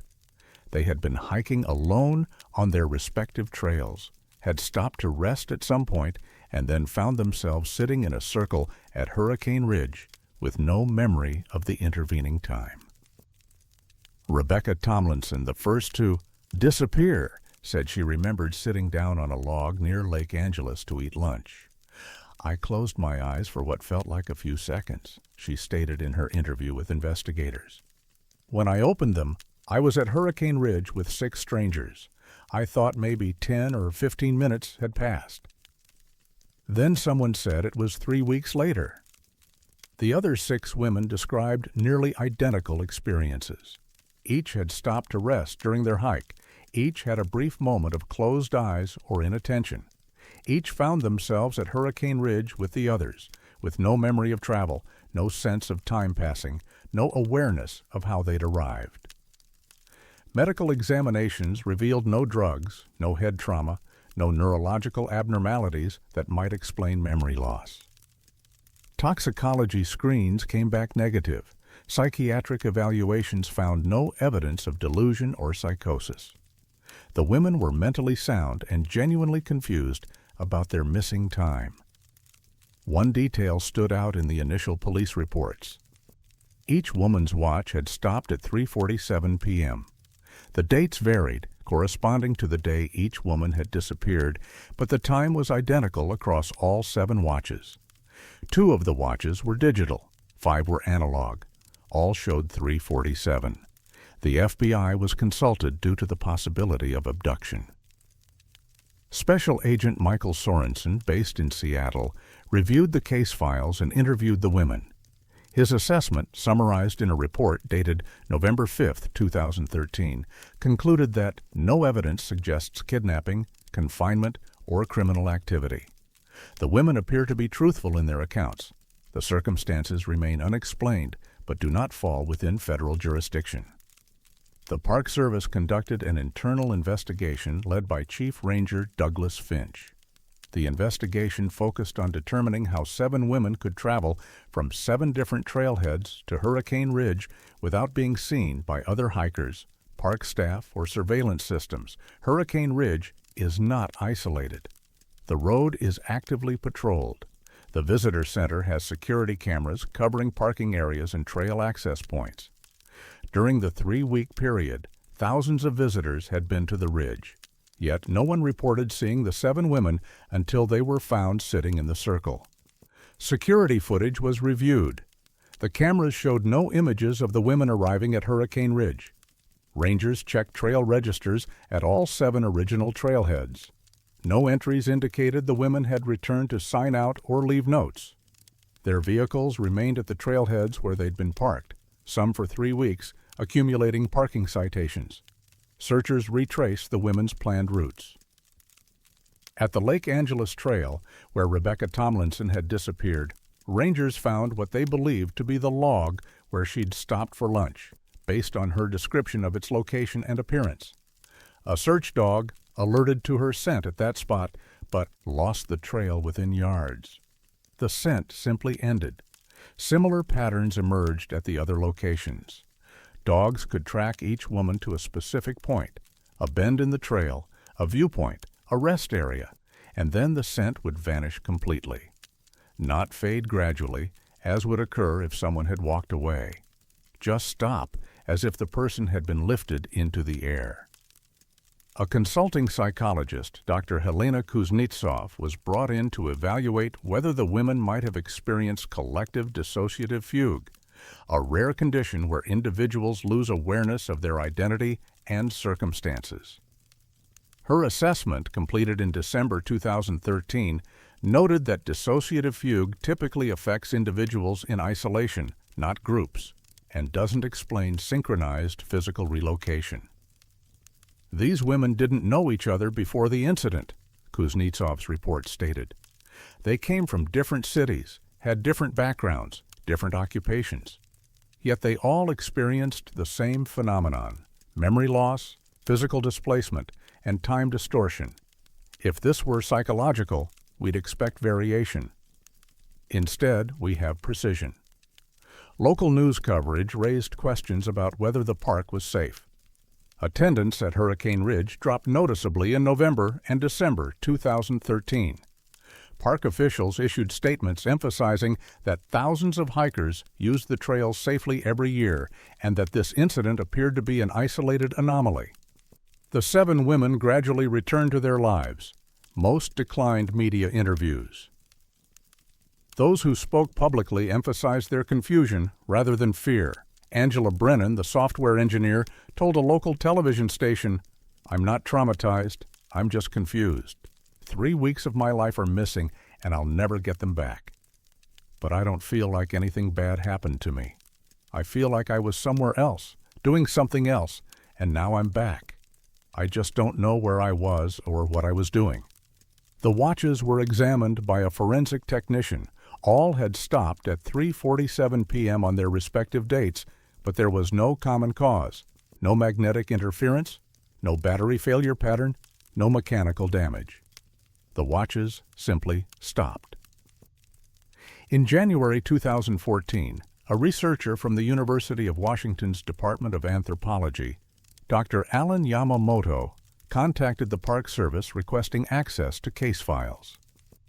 Yamamoto specialized in indigenous cultural geography and had been studying Klallam place name traditions in the Olympic Peninsula. In a letter to Chief Ranger Finch, Yamamoto noted that Hurricane Ridge was referred to in some Klallam oral traditions as a gathering place for those who walk between, a location where individuals undergoing spiritual transformation would sometimes converge without prior planning. He suggested the modern incident might echo older patterns that indigenous peoples had observed but not fully documented. The Park Service acknowledged receipt of the letter but did not grant access to the case files. Yamamoto's request was declined without explanation.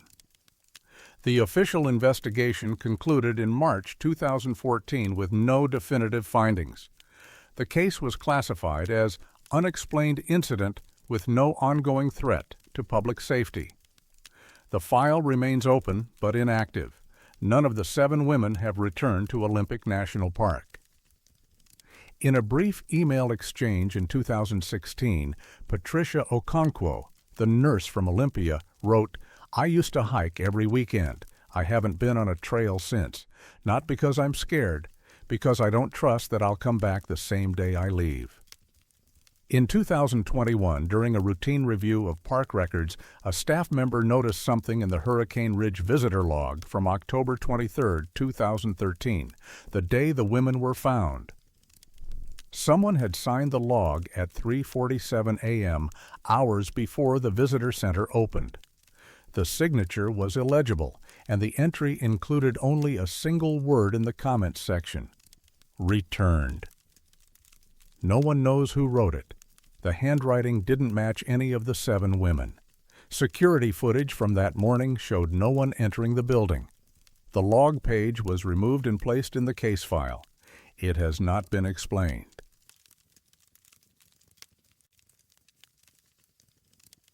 Some people write what hasn't happened yet. Third Beach sits on the Pacific coast of Olympic National Park, accessed by a 1.4-mile trail through coastal rainforest that descends steeply to a crescent-shaped strand of sand and sea stacks. The beach stretches roughly a mile between Tiahuet Head to the north and Taylor Point to the south. It's a popular destination for overnight camping, with designated sites in the forest just above the high tide line.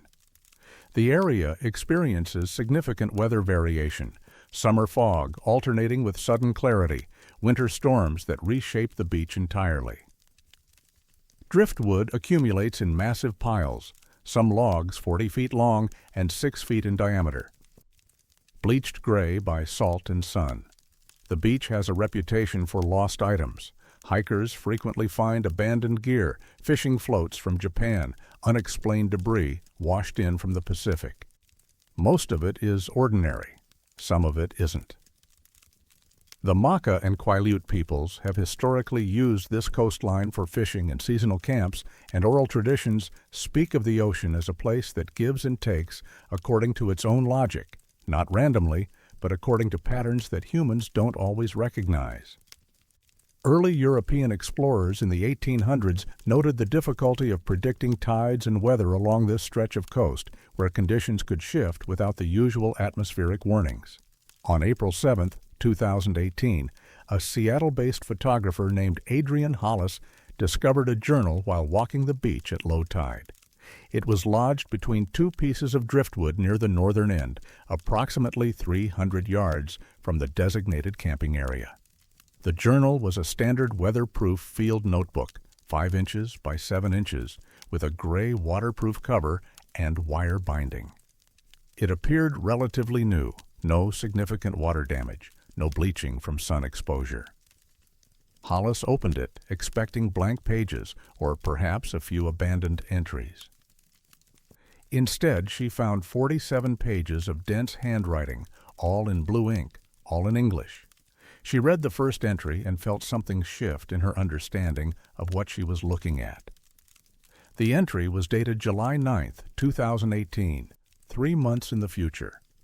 It described a hike on the Hoh River Trail, noting weather conditions, wildlife sightings, and trail maintenance issues. But the text was written backward, not mirror writing, where letters are reversed. The sentences themselves were reversed. They read correctly only when started from the last word and read toward the first. Hollis spent 20 minutes on the beach attempting to decode the text. Once she understood the pattern, the writing became clear. The entry described sunny weather with afternoon clouds, a black bear sighting near mile marker 5, and a fallen tree blocking the trail at mile marker 8.2. The level of detail was specific. Douglas fir, approximately 60 feet in length, fell from the northeast side, blocking 70% of trail width. She photographed several pages and brought the journal to the Mora Ranger Station the following day. Ranger Colin McDonald examined the journal on April 8, 2018. He read through multiple entries, all dated between July and October of 2018, months that had not yet occurred. Each entry described hiking conditions in Olympic National Park with precise detail. Temperatures, precipitation, animal activity, trail conditions, even the names of other hikers encountered. One entry, dated August 14, 2018, described a windstorm that damaged the Graves Creek Ranger Station, specifying that 3 trees fell and damaged the roof's western section. Another entry, dated September 23, 2018, mentioned unusually early snowfall at Hurricane Ridge, with accumulation reaching 7 inches by mid-afternoon. McDonald noted the backward sentence structure. "It's not a code," he later explained in an interview. "It's just written in reverse sequence. Once you know to start at the end, it reads like normal hiking notes, but that's what made it disturbing.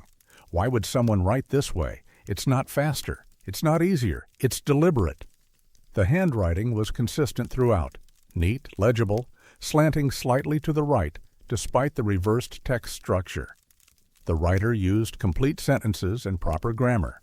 There were no crossed-out words, no corrections, no hesitation marks. McDonald filed a report and placed the journal in evidence storage, noting it as found property of unknown origin. He didn't expect it to become significant. Then July arrived. On July 9, 2018, the date of the first journal entry, a ranger patrol on the Hoh River Trail reported conditions exactly as described in the journal. Sunny with afternoon clouds, a black bear near mile marker 5, and a fallen Douglas fir at mile marker 8.2, blocking approximately 70% of the trail width. The tree had fallen from the northeast side. McDonald retrieved the journal and read the entry again. The details matched precisely. He waited for August 14th. On that date, a windstorm moved through the Quinault region. 3 trees fell at the Graves Creek Ranger Station, damaging the western section of the roof. On September 23rd, Hurricane Ridge received early snowfall, 7 inches by mid-afternoon. The journal was describing events before they happened. McDonald contacted Park Administration. An investigation was initiated. The journal was sent to a forensic document examiner in Seattle, Dr. Margaret Lindstrom, who specialized in handwriting analysis and question document examination. Lindstrom's report, completed in October 2018, confirmed several findings. The ink was standard ballpoint, consistent with pens manufactured by multiple companies and widely available. The paper showed no unusual chemical composition, standard weatherproof notebook stock. The handwriting exhibited characteristics of an adult writer, likely between 30 and 50 years old, based on writing pressure and formation habits. The writer was right-handed and had probably received formal education in cursive writing. But the handwriting didn't match any samples in law enforcement databases. And more significantly, Lindstrom noted something unusual about the physical formation of the letters. The writing shows no evidence of hesitation or correction, her report stated. In normal writing, even skilled writers pause occasionally, adjust letter spacing, or make minor corrections. This text shows none of that. It's as if the writer knew exactly what they were going to write before beginning each sentence. There's a fluency here that's almost mechanical. She also noted the reversed sentence structure. This is not a natural writing pattern. It requires conscious effort to compose sentences backward while maintaining grammatical coherence. The fact that 47 pages are written this way, with no errors or corrections, suggests either extensive practice or something I can't explain. Park officials attempted to trace the journal's origin. The manufacturer, Write in the Rain, confirmed that the notebook model was sold widely through outdoor retailers and online platforms. No specific batch or purchase could be identified. The journal itself bore no name, no contact information, no identifying marks beyond the handwriting. Rangers interviewed recent visitors to Third Beach, focusing on anyone who had camped there in March or early April 2018. None reported losing a journal or seeing one on the beach. No one recognized the handwriting from the photographs shared during interviews. A public appeal was made through local news outlets in May 2018 before the predictions began coming true. The story gained minimal attention. A found journal wasn't particularly newsworthy. After the predictions started matching reality, park officials became more cautious about publicity. No further public statements were made. Between July and October 2018, 31 of the journal's 47 entries were verified as accurate. They described trail conditions, weather patterns, wildlife behavior, and park incidents with precise detail. Some entries were mundane: clear skies, light wind from the west, 2 groups of day hikers encountered near Rialto Beach. Others were more significant: a small rock slide on the Mount Storm King Trail, a lost hiker found near the Elwha River, a black bear with 2 cubs seen repeatedly near the Sol Duc campground. 16 entries could not be verified, either because they described remote locations that weren't patrolled regularly or because the events described were too minor to generate official records. None of the entries described disasters, deaths, or emergencies that didn't actually occur. The predictions weren't apocalyptic or sensational. They were ordinary observations written by someone who seemed to know the park intimately. But they were written 3 months before the events happened, and they were written backward. In November 2018, park psychologist Dr. Raymond Okafor was consulted. Okafor, who worked with search and rescue teams dealing with trauma and disorientation, reviewed the journal and offered a theory involving precognitive ideation, a psychological state where individuals believe they're experiencing future events. In extreme cases of isolation or environmental stress, Okafor's assessment noted, Some individuals report experiences that feel prophetic, but those experiences are typically vague and symbolic. This journal is concrete and verifiable. I can't attribute this to a psychological condition, he added. The backward writing suggests intentionality. The writer wanted this to be found and read, but they also wanted to create a barrier, making readers work to understand the content. That implies purpose. The journal contained no final entry explaining its creation. The last dated entry was October 31st, 2018, describing a quiet autumn day on the Shishir Beach Trail with early sunset and strong winds. Rangers confirmed those conditions on that date. After October, the journal ended. No additional pages had been removed. The wire binding showed no signs of torn sheets. The writer simply stopped. In December 2018, a hiker contacted park officials claiming to have found a second journal at Ruby Beach, similar in appearance, also containing reverse text. Rangers investigated but found no journal at the reported location. The hiker could not provide photographs or additional details. The claim was dismissed as a hoax or misunderstanding. The original journal remains in evidence storage at Olympic National Park headquarters.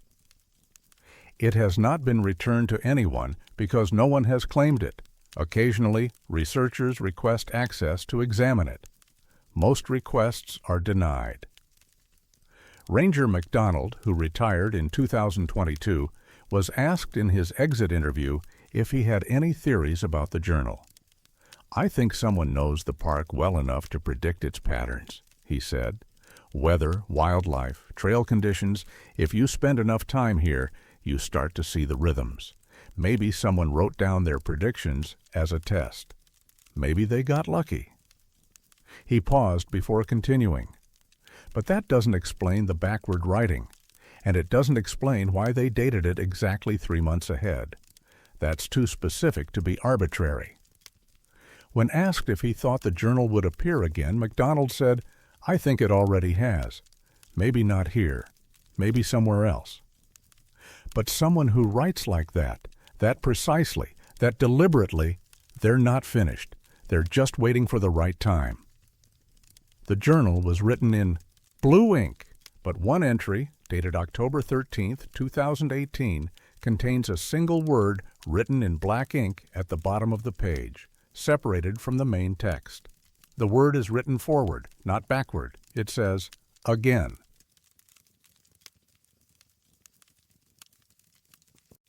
Sleep should require surrender to gravity.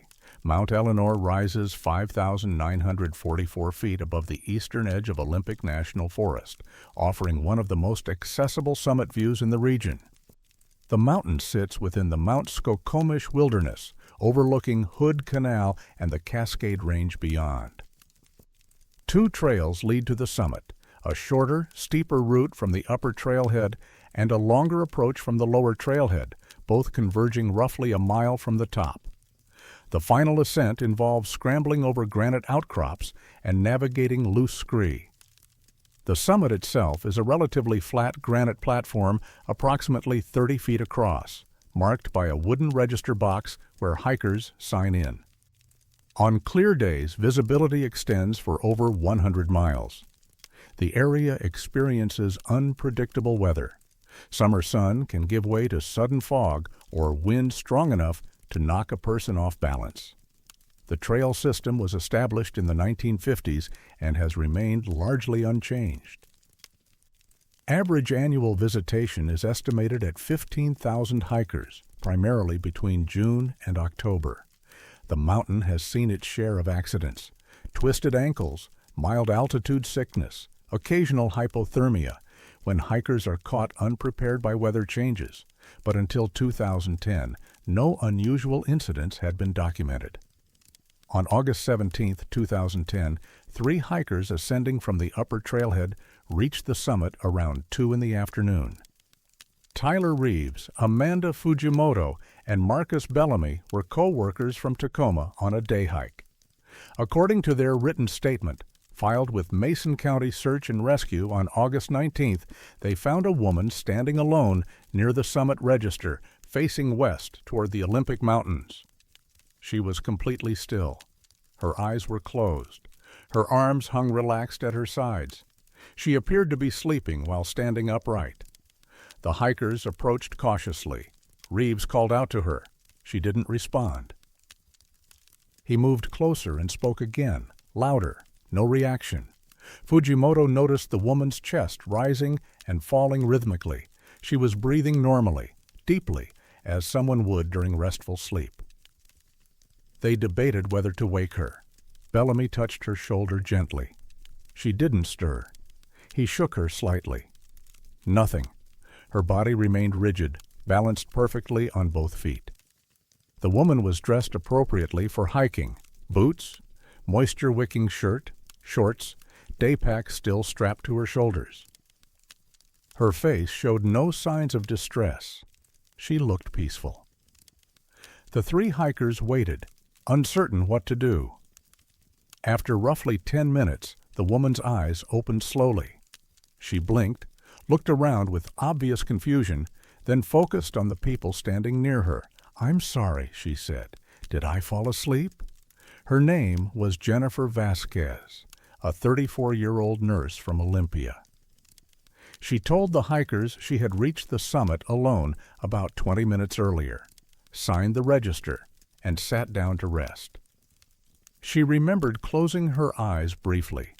She had no memory of standing up or of any time passing beyond what she estimated as maybe 2 minutes. Reeves showed her his watch. Nearly 40 minutes had elapsed since she'd signed the register. The time was recorded, 1:32 p.m. It was now 2:14 p.m. Vasquez checked her own watch. It confirmed the time. She appeared genuinely confused, but otherwise unharmed. She had no history of sleepwalking, no neurological conditions, no medications that might cause altered consciousness. She descended the mountain without incident and sought medical evaluation the following day. Tests revealed nothing abnormal. The incident was reported to local authorities primarily because the hikers felt obligated to document something they couldn't explain. The report was filed and archived. No investigation was initiated. The second incident occurred on July 9, 2011. Two hikers summiting Mount Eleanor found a man standing near the register, eyes closed, motionless. They waited 18 minutes before he woke spontaneously, confused about how much time had passed. His name was David Kowalczyk, a 41-year-old teacher from Seattle. Like Vasquez, he insisted he'd only closed his eyes briefly. Between 2011 and 2019, 10 more cases were documented. All followed the same pattern. Solo hikers found standing at or near the summit, eyes closed, asleep, perfectly balanced. Duration ranged from 40 minutes to 3 hours. All woke naturally. No one required physical intervention beyond occasional verbal prompts. All expressed confusion about the elapsed time. None had histories of sleep disorders or relevant medical conditions. Ranger Bethany Caldwell, who worked the Hood Canal District during this period, responded to 4 of the incidents. In a 2017 interview with the Peninsula Gateway newspaper, she described the phenomenon as deeply unusual but not dangerous. "They're not unconscious," Caldwell explained. "They're sleeping, genuinely sleeping. You can see REM movement under their eyelids sometimes, but they're standing, fully upright, balanced. I've never seen anything like it in 20 years of wilderness work." She added, "What bothers me most is how they wake up. It's not startled or disoriented, like someone waking from a nap in a strange place. They open their eyes calmly, like they're waking up in their own bed. Then they realize where they are and how much time has passed, and the confusion sets in." One of the sleepers, a hiker named Rahim Osei, was found by his hiking partner after being separated for roughly 90 minutes. Osei had gone ahead to the summit while his partner rested at a lower elevation. When the partner arrived at the summit, he found Osei standing near the eastern edge, eyes closed, asleep. "I thought he was meditating," the partner later stated. "But when I got closer, I could tell he was actually sleeping. His breathing was too deep, too regular. I called his name probably 15 times before he woke up." Osei, a software engineer from Bellevue, described the experience as unsettling because it felt so normal. He remembered reaching the summit, feeling tired, closing his eyes. "I thought I blinked," he said, "but apparently I stood there for over an hour. I have no memory of it. It's just gone." Another sleeper, Patricia Nguyen, was documented by multiple witnesses. 7 hikers were present on the summit when Nguyen arrived alone, signed the register, and then stood facing north. Within minutes, her eyes closed. The group watched her for 2 hours and 47 minutes, the longest recorded duration. Several took photographs. Nguyen remained motionless the entire time, swaying slightly in the wind but never losing balance. When she woke, she refused to believe she'd been standing that long. "You're wrong," she told the witnesses. "I just closed my eyes. That was maybe 5 seconds ago." Only after reviewing the timestamps on the photographs did she accept what had happened. She descended immediately and declined further interviews. The U.S. Forest Service commissioned a review of the incidents in 2018 after regional media began reporting on the phenomenon. The review, conducted by Dr. Alan Herschel, a sleep specialist from the University of Washington, examined medical records and witness statements from 8 of the 12 cases. Herschel's report, completed in March 2019, acknowledged the phenomenon, but offered no definitive explanation. Standing sleep is not unknown in medical literature, the report noted. Certain neurological conditions, extreme exhaustion, or narcolepsy can produce brief episodes of sleep onset while standing. However, those episodes typically last seconds, not hours, and the individual usually collapses as muscle tone decreases. The report continued, "What makes the Mount Eleanor cases unusual is the duration, the complete muscle rigidity maintaining balance, and the consistency of the location. All documented cases occurred at or within 50 feet of the summit. No similar incidents have been reported at lower elevations on the same trail or on nearby peaks." Herschel proposed several theories: localized environmental factors such as reduced oxygen at elevation, infrasound from wind patterns interacting with the granite summit, or psychological suggestion reinforced by knowledge of previous incidents. None of these theories explained why only certain individuals were affected, or why the phenomenon appeared limited to Mount Eleanor. The report concluded, "Further research is warranted, but difficult to justify given the lack of medical harm. The affected individuals experience no lasting effects. The phenomenon, while unusual, does not constitute a public safety threat." No further research was authorized. The case files remain accessible through public records requests, but have generated minimal academic interest. In 2020, during COVID-19 restrictions, trail usage dropped significantly. No incidents were reported that year. When visitation resumed in 2021, 2 more cases occurred within 3 weeks of each other. Both followed the established pattern. Local hiking forums occasionally discuss the phenomenon. Some users claim to have experienced brief moments of lost time on the summit without witnesses present. Others dismiss the reports as hoaxes or exaggerations. A few suggest avoiding the summit alone or refraining from closing one's eyes while standing near the register. One forum post written in 2022 by someone using the name Summit Watcher claimed to have witnessed a standing sleeper who remained asleep for over 4 hours.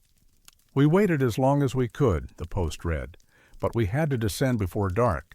When we left, she was still standing there, eyes closed, perfectly balanced. I don't know when she woke up. I don't know if she's still there." The post was later edited to remove the claim, replaced with, "Disregard previous message. I was mistaken." Ranger Caldwell retired in 2023. In her final interview with the Forest Service newsletter, she was asked if she had any theories about the standing sleepers. "I think the mountain has a rhythm," she said, "breathing almost. And sometimes people sync up with it without meaning to. They close their eyes, and the mountain takes over for a while, keeps them standing, keeps them balanced. Then it lets them go when it's ready." She clarified, "That's not a scientific answer. That's just what it feels like after seeing it happen so many times. The people aren't afraid when they wake up. They're confused. But there's something else, too. Something I saw in their faces. Relief, maybe. Like they'd been somewhere restful and didn't want to leave." The Summit Register contains hundreds of entries. Most are standard hiking notes, weather conditions, names, dates. But scattered throughout are brief comments that suggest awareness of the phenomenon. One entry from July 2017 reads, "Reached summit at noon. Beautiful views. Felt very tired suddenly. Did not close eyes." Another from September 2018. "Summit achieved. Stayed awake entire time. Counted to 1,000 to be sure." And one from June 2023, written in careful handwriting. "I stood here for 3 hours today. I don't remember any of it. But I feel like I was dreaming something important. I wish I could remember what it was." The Forest Service has not posted warnings about the phenomenon. The trail remains open. The Summit Register remains accessible. And sometimes, on clear days when the wind is calm and the visibility extends forever, hikers reaching the top of Mount Eleanor find someone standing very still, eyes closed, breathing deeply, balanced perfectly, between waking and something else entirely.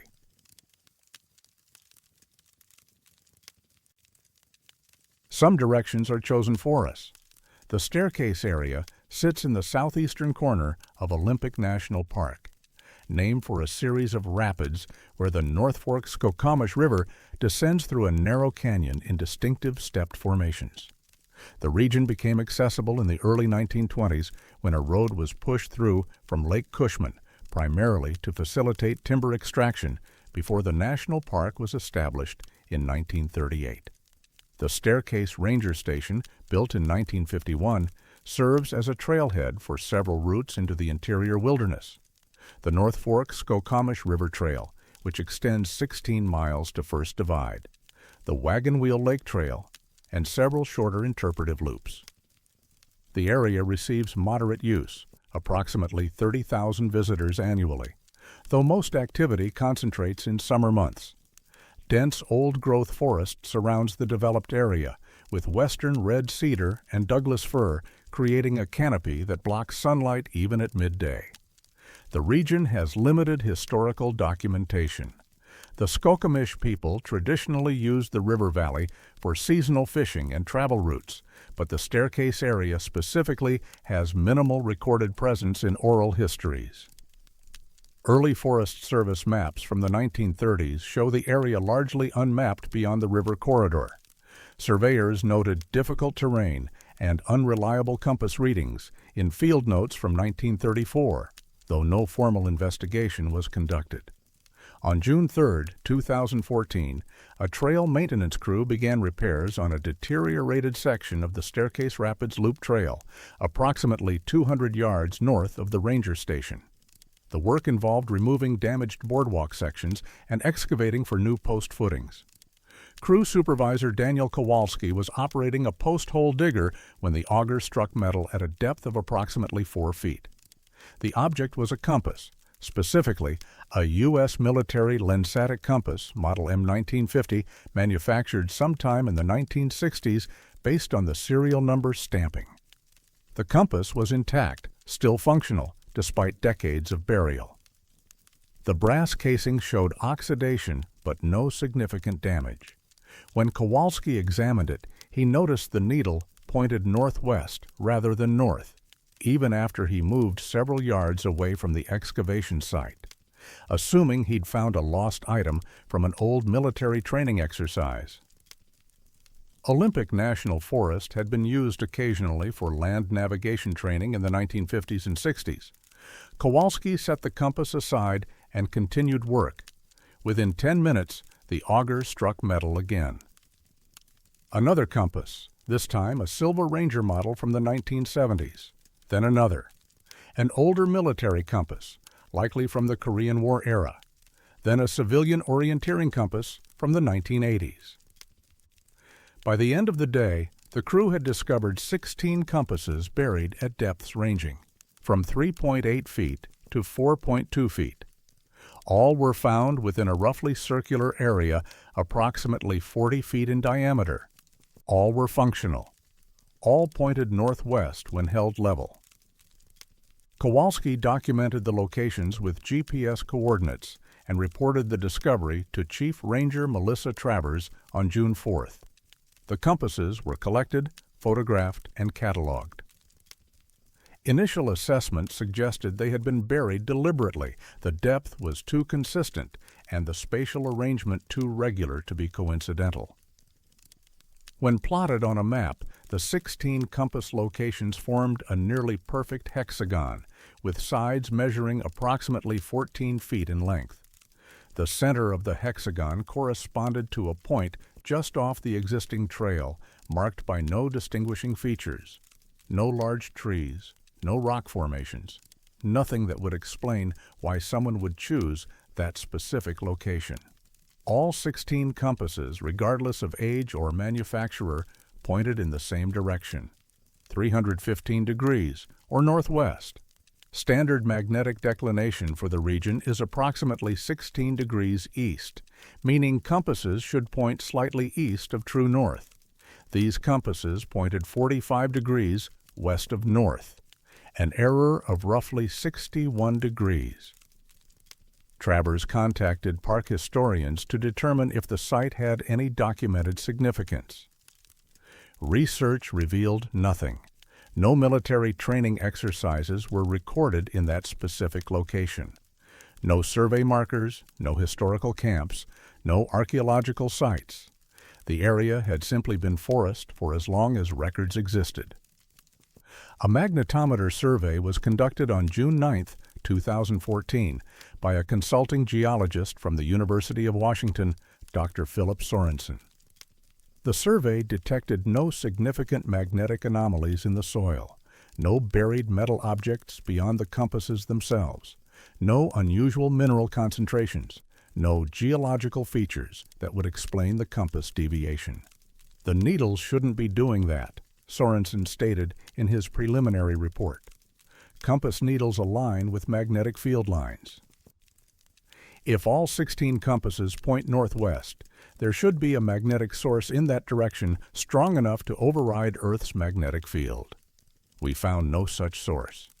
He added, I walked a transect extending northwest from the hexagon, checking compass readings every 50 feet for half a mile. At approximately 200 feet from the burial site, the compasses began functioning normally, pointing north as expected. Whatever is affecting the needles is localized to the immediate area. Rangers examined each compass individually. The military compasses bore serial numbers that allowed some dating. The oldest was manufactured in 1953. The newest was a civilian model from 1992. They represented 4 decades of production, multiple manufacturers, and different technologies, liquid-filled versus dry, jeweled bearings versus pivot. Bearings, various damping mechanisms, all functioned identically. Needle pointing northwest, stable and unwavering. On June 15, 2014, Travers authorized a limited excavation of the area northwest of the hexagon, the direction indicated by the compasses. A team of rangers and volunteers cleared brush and dug exploratory holes at intervals along a northwest bearing extending 300 feet from the hexagon's center. They found nothing. No buried objects, no disturbed soil, no evidence of previous digging. Ground-penetrating radar scans showed only typical soil strata and tree roots. The forest in that direction was unremarkable. Dense undergrowth, mature conifers, a slight upward slope leading toward higher terrain. No trails existed in that direction. No reason anyone would go there. The excavation was documented and backfilled. The compasses were placed in evidence storage at park headquarters in Port Angeles. Park volunteers began asking questions. Word spread through local hiking communities. A brief article appeared in the Kitsap Sun on June 23, 2014, describing the discovery as a curious mystery, but offering no theories. The article mentioned that the compasses would be kept by the park for potential future analysis.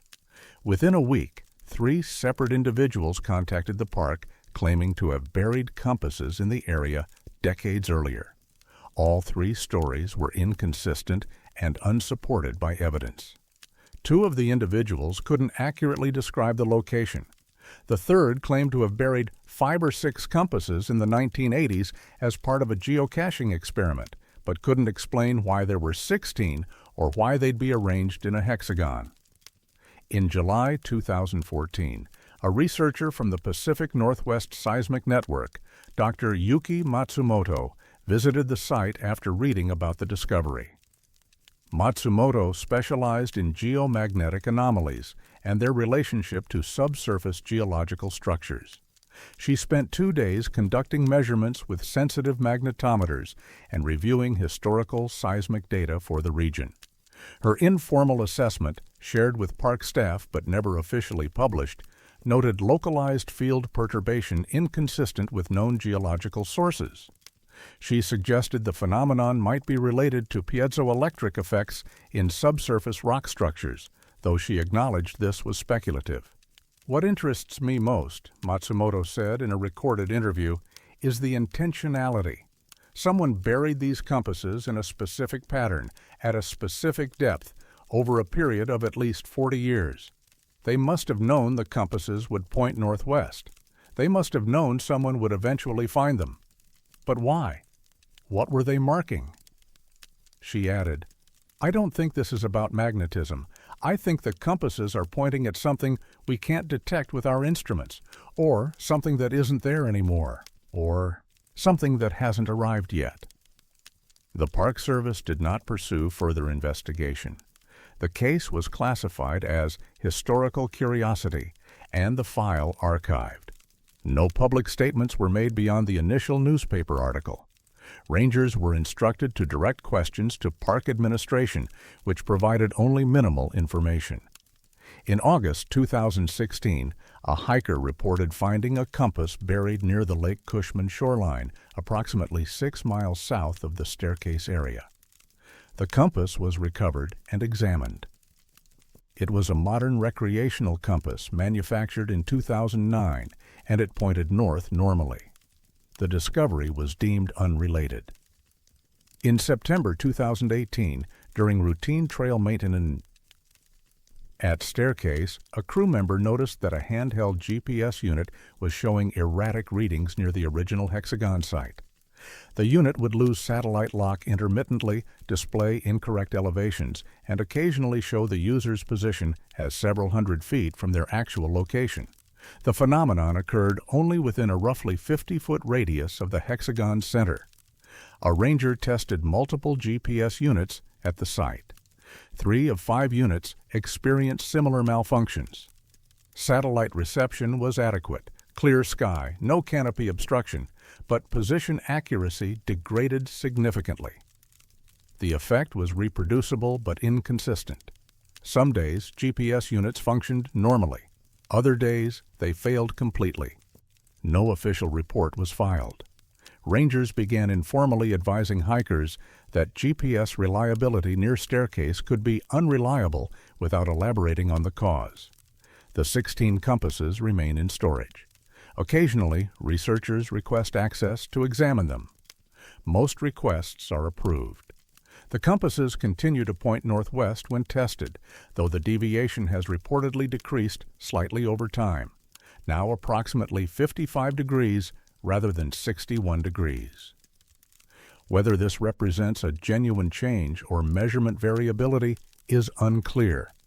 In 2022, a park intern conducting archival research discovered a handwritten note in a 1934 Forest Service survey file. The note, written in faded pencil, described compass problems in the Staircase Rapids area and included a rough sketch showing what appeared to be a hexagonal arrangement of points marked with question marks. The note was unsigned and undated beyond the file year. The intern brought this to the attention of park historians. No follow-up investigation was initiated. The note was scanned and added to the digital archive. Ranger Travers, who retired in 2023, was asked in her exit interview whether she had any theories about the compass graves. "I think someone was marking something," she said. Not a location exactly, more like a threshold, a place where the rules change. They used compasses because compasses follow rules. Magnetic north, declination, variation. When those rules break down, you know you're somewhere different. She paused before continuing, "I've worked in these mountains for 32 years. There are places where things don't work the way they should. Radios fail, watches stop, people get lost on trails they know well. This is one of those places. It's been that way longer than we've been paying attention."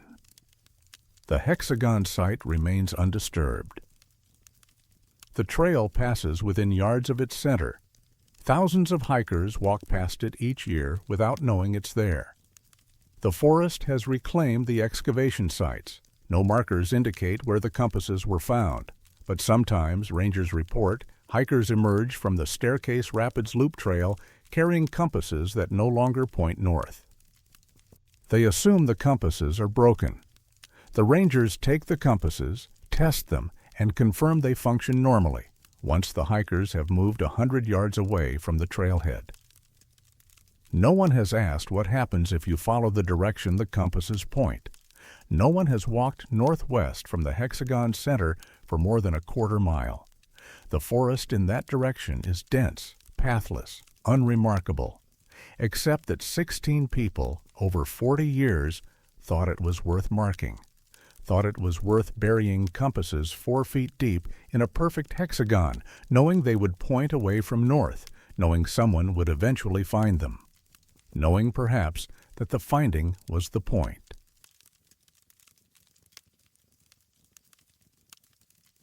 Some circles don't connect where they should.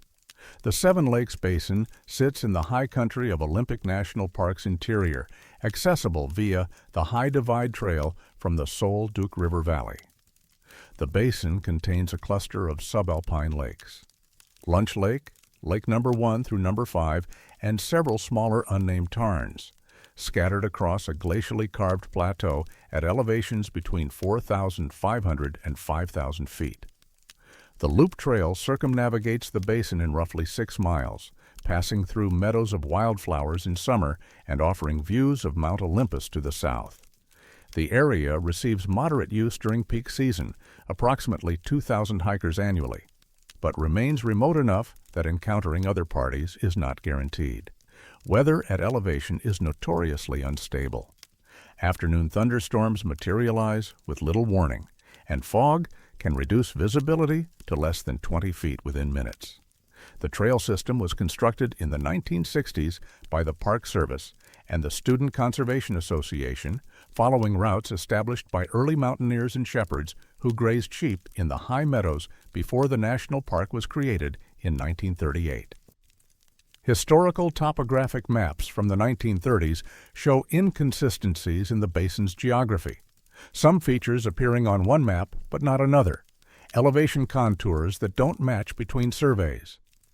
These discrepancies were attributed to surveying errors in difficult terrain and were largely corrected by the 1970s with the advent of aerial photography and more sophisticated mapping techniques. On August 19, 2015, a hiker named Trevor Abatey completed the Seven Lakes Basin Loop and returned to his vehicle at the Sol Duc trailhead. Abatey, a 36-year-old civil engineer from Spokane, had extensive backcountry experience and routinely used GPS devices to track his hikes. He had started from the trailhead at 6:45 a.m., hiked to the High Divide, descended into Seven Lakes Basin, completed the loop, and returned the way he came, arriving back at his car at 5:20 p.m. When he reviewed his GPS track that evening, he noticed something unusual. The recorded starting coordinates at the trailhead were 47.957 degrees north, 123.832 degrees west. The ending coordinates, also supposedly at the trailhead, were 47.973 degrees north, 123.808 degrees east, a difference of roughly 1.7 miles to the east. Abate assumed his GPS unit had malfunctioned or lost calibration. He was certain he had returned to the correct trailhead. His car was there.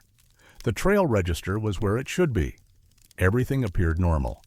He dismissed the anomaly as a technical error and thought nothing more of it. In July of 2016, a similar incident occurred. Samantha Osei, a wildlife biologist from Portland conducting vegetation surveys in the park, hiked the Seven Lakes Basin Loop as part of her fieldwork. She carried 2 GPS units, a handheld recreational device, and a professional-grade survey unit. Both recorded the same discrepancy. Her exit coordinates placed her 1.7 miles east of her entry point, despite her obvious return to the same trailhead. Osei reported the anomaly to park staff, framing it as a potential equipment issue. Ranger Kevin Lindstrom logged the report, but noted that GPS accuracy in mountainous terrain could be affected by satellite geometry, tree cover, and atmospheric conditions. He suggested the readings might be erroneous, but did not initiate an investigation. Between 2016 and 2020, 3 additional hikers independently reported the same phenomenon. Each had used GPS to track their hike around the Seven Lakes Basin Loop. Each showed exit coordinates displaced approximately 1.7 miles east of their entry coordinates. All insisted they had returned to the correct trailhead. Their vehicles were there, the landmarks were correct. Nothing seemed out of place. In September 2020, after the 5th report, Park Service geodesist Lauren Kowalski was asked to investigate. Kowalski, based at the Pacific West Regional Office, specialized in GPS accuracy and cartographic anomalies within the National Park System. She reviewed the GPS data from all 5 hikers and noticed several consistent patterns. The displacement was always eastward. The distance was always between 1.6 and 1.8 miles, clustering tightly around 1.7 miles. The phenomenon occurred only with the Seven Lakes Basin Loop, hikers completing other nearby trails, including the High Divide Trail that shares part of the same route, showed no coordinate displacement. Kowalski conducted a field survey in October 2020, hiking the loop with high-precision GPS equipment capable of centimeter-level accuracy using real-time kinematic positioning. She recorded waypoints every 500 feet and established control points at the trailhead using benchmark coordinates. Her results were unambiguous. The trail formed a complete physical loop. She exited at the same location where she entered. Ground measurements confirmed this, but her GPS data told a different story. According to the satellite positioning, she had ended 1.7 miles east of where she began. It's not a GPS error, Kowalski noted in her preliminary report dated November 2020. Multiple units, multiple manufacturers, different satellite constellations, all showing the same displacement. The equipment is functioning correctly, but the positioning data doesn't match the physical reality. She conducted a second survey in May 2021 with additional equipment, including inertial measurement units that track movement independently of GPS. The inertial data confirmed she had walked a closed loop. Her final position matched her starting position within measurement error. The GPS data again showed the 1.7-mile eastward displacement. This suggests the GPS satellites are detecting something that terrestrial measurements are not, Kowalski wrote. Either the satellites are measuring a different version of the terrain, or there's a systematic error source we don't understand. Park officials consulted with the U.S. Geological Survey and the National Geodetic Survey to determine if ionospheric disturbances, magnetic anomalies, or surveying errors could explain the phenomenon. Neither agency found plausible explanations. The Seven Lakes Basin showed no unusual geomagnetic characteristics. Ionospheric conditions during the affected hikes were normal. Historical survey data from multiple decades confirmed the basin's location and the trail's configuration. One USGS surveyor, speaking off the record, suggested reviewing indigenous place name traditions. Sometimes the old names encode information about places that behave strangely, the surveyor said. If they had a specific name for this basin that meant something like the place that shifts or where paths don't return, that would be worth knowing. Research into Quileute and Klallam oral traditions yielded limited information. The high country of the Olympics was used primarily for vision quests and seasonal resource gathering, but specific references to Seven Lakes Basin were scarce in accessible records. One anthropological text from 1967 mentioned that certain high basins were considered folded places, where distance and direction could be unreliable, but no specific locations were identified. The hikers who experienced the displacement were interviewed in detail. All described the hike as unremarkable. None reported unusual weather, strange sounds, or visual anomalies. None experienced time distortion or memory gaps. They simply hiked the loop and returned to their cars. Trevor Abatey, the first to report the anomaly, said in a 2021 interview, "I've thought about this a lot. I walked in a circle. I know I did. I saw the trail junction at the start of the loop, and I saw it again at the end. It closed. But according to the GPS, I traveled through space in a way that doesn't make geometric sense. I ended up in a different location than where I started, even though physically I was in the same place." He added, "It's like the trail exists in two versions. One version I walk on, which is a loop, and another version that the satellites see, which isn't closed. And somehow I exist in both versions at the same time." Samantha Osai, the wildlife biologist, noted something else in her field journal from the 2016 hike. She had been tracking her position throughout the day and noticed that the GPS displacement accumulated gradually, rather than occurring at a single point. "Every time I checked my position, I was slightly farther east than I should have been," she wrote. "By the time I completed the loop, the error had grown to over a mile. It wasn't a sudden jump, it was a continuous drift." Park Service officials discussed whether to post warnings about GPS reliability in the Seven Lakes Basin. The decision was made not to, primarily because the displacement didn't pose a safety risk. Hikers still found their way back to the trailhead without difficulty. GPS was considered supplementary to traditional navigation methods like map and compass, which functioned normally in the area. In June 2022, a geodetic satellite mapping project conducted by a private aerospace company captured high-resolution elevation data for Olympic National Park. The data included the Seven Lakes Basin. When processed, the satellite imagery showed the basin's topography clearly, but the automated georeferencing algorithms flagged the area as having coordinate ambiguity. The software couldn't definitively determine the basin's absolute position because the satellite data contained internal inconsistencies. A technician reviewing the flags noted in a project log, "It's like the basin is located in two places simultaneously. The relative positions of features within the basin are consistent, but the basin's absolute coordinates shift depending on which satellite pass we reference. I've never seen this before." The aerospace company's findings were not made public. The data was delivered to the Park Service as contracted, with a technical note about unresolved georeferencing issues in the Seven Lakes Basin area. Lauren Kowalski's final report, submitted in August 2022, concluded that a localized phenomenon affecting GPS positioning exists in the Seven Lakes Basin, producing a consistent eastward coordinate displacement of approximately 1.7 miles for hikers completing the loop trail. The mechanism is unknown. The phenomenon does not affect ground-based navigation or pose a safety risk. Further investigation would require specialized equipment and funding beyond current resource availability. The report was filed and archived.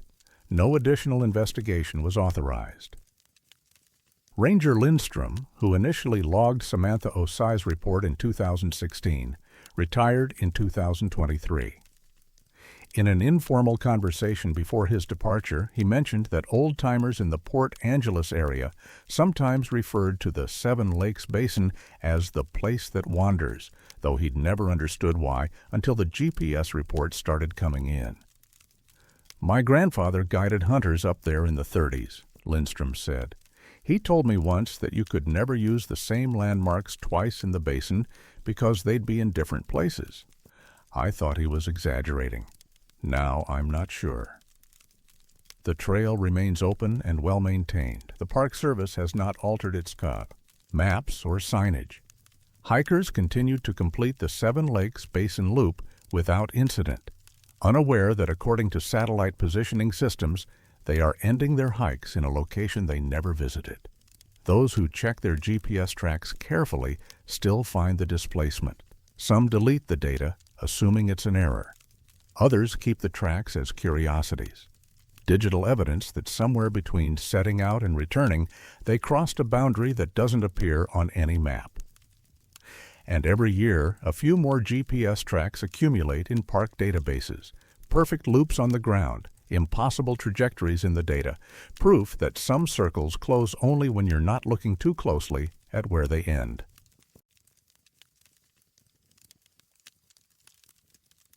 Water remembers where it's been. Kalaloch sits on the Pacific coast of Olympic National Park, a developed area featuring a lodge, campground, and visitor center perched on bluffs overlooking the ocean. The coastline here is characterized by wide beaches, massive driftwood accumulations, and sea stacks rising from the surf. Highway 101 runs directly through the area, making Kalaloch one of the most accessible coastal sections of the park. The Visitor Center, built in 1987 and renovated in 2009, serves as an information hub and features interpretive displays about coastal ecology, indigenous history, and the marine environment. The building sits approximately 13 miles north of the nearest ocean access point at Ruby Beach, separated from the sea by a dense coastal forest and steep terrain that would be challenging to navigate in darkness. The region has been home to the Quinault Indian Nation for thousands of years. Coastal areas hold particular significance in Quinault traditions, places where boundaries between land and sea, between visible and invisible, become permeable. Historical accounts from early European explorers in the 1700s mention indigenous warnings about certain stretches of coastline where the ocean walks inland at night, though these were typically dismissed as superstition or metaphorical language regarding tidal patterns. The summer of 2021 brought unprecedented drought conditions to the Pacific Northwest. Olympic National Park experienced its driest season in recorded history, with some areas receiving less than 10% of normal precipitation between June and October. Fire danger reached extreme levels. Several trails were closed. Water sources that typically flowed year-round dried up completely. The drought was so severe that the Park Service implemented water conservation measures at all facilities, including Kalaloch. On the morning of August 4, 2021, maintenance worker Robert Fujimoto arrived at the Kalaloch Visitor Center at 6:15 a.m. to open the building. When he unlocked the front door and entered, he noticed wet footprints on the floor, small, bare feet, child-sized, leading from the entrance across the main room to the large forest map mounted on the eastern wall. The prints stopped at the map. No prints led away. No prints indicated the person had turned around or walked anywhere else in the building. Fujimoto checked the building. All doors and windows were locked from the inside. No one was present. Nothing appeared disturbed or stolen. The footprints were the only anomaly, perfectly formed impressions, still damp as if someone had just walked through. He touched one of the prints. His finger came away wet. He smelled it. Salt water. He reported the incident to his supervisor, who suggested it might be condensation or a cleaning residue. But Fujimoto had cleaned the floor himself the previous evening. The floor had been completely dry when he locked up at 5:30 p.m., and condensation didn't form footprints. The following morning, August 5th, the prints were there again. Same pattern, from the front door to the forest map. Child-sized bare feet, wet with salt water. Fujimoto arrived earlier this time, 5:45 a.m., and the prints were already present, still damp. He contacted Park Ranger Vanessa Ortega, who supervised the Kalalak district. Ortega visited the Visitors Center on August 6th and documented the prints with photographs before they dried. She measured them, approximately 7 inches in length, consistent with a child between ages 6 and 9.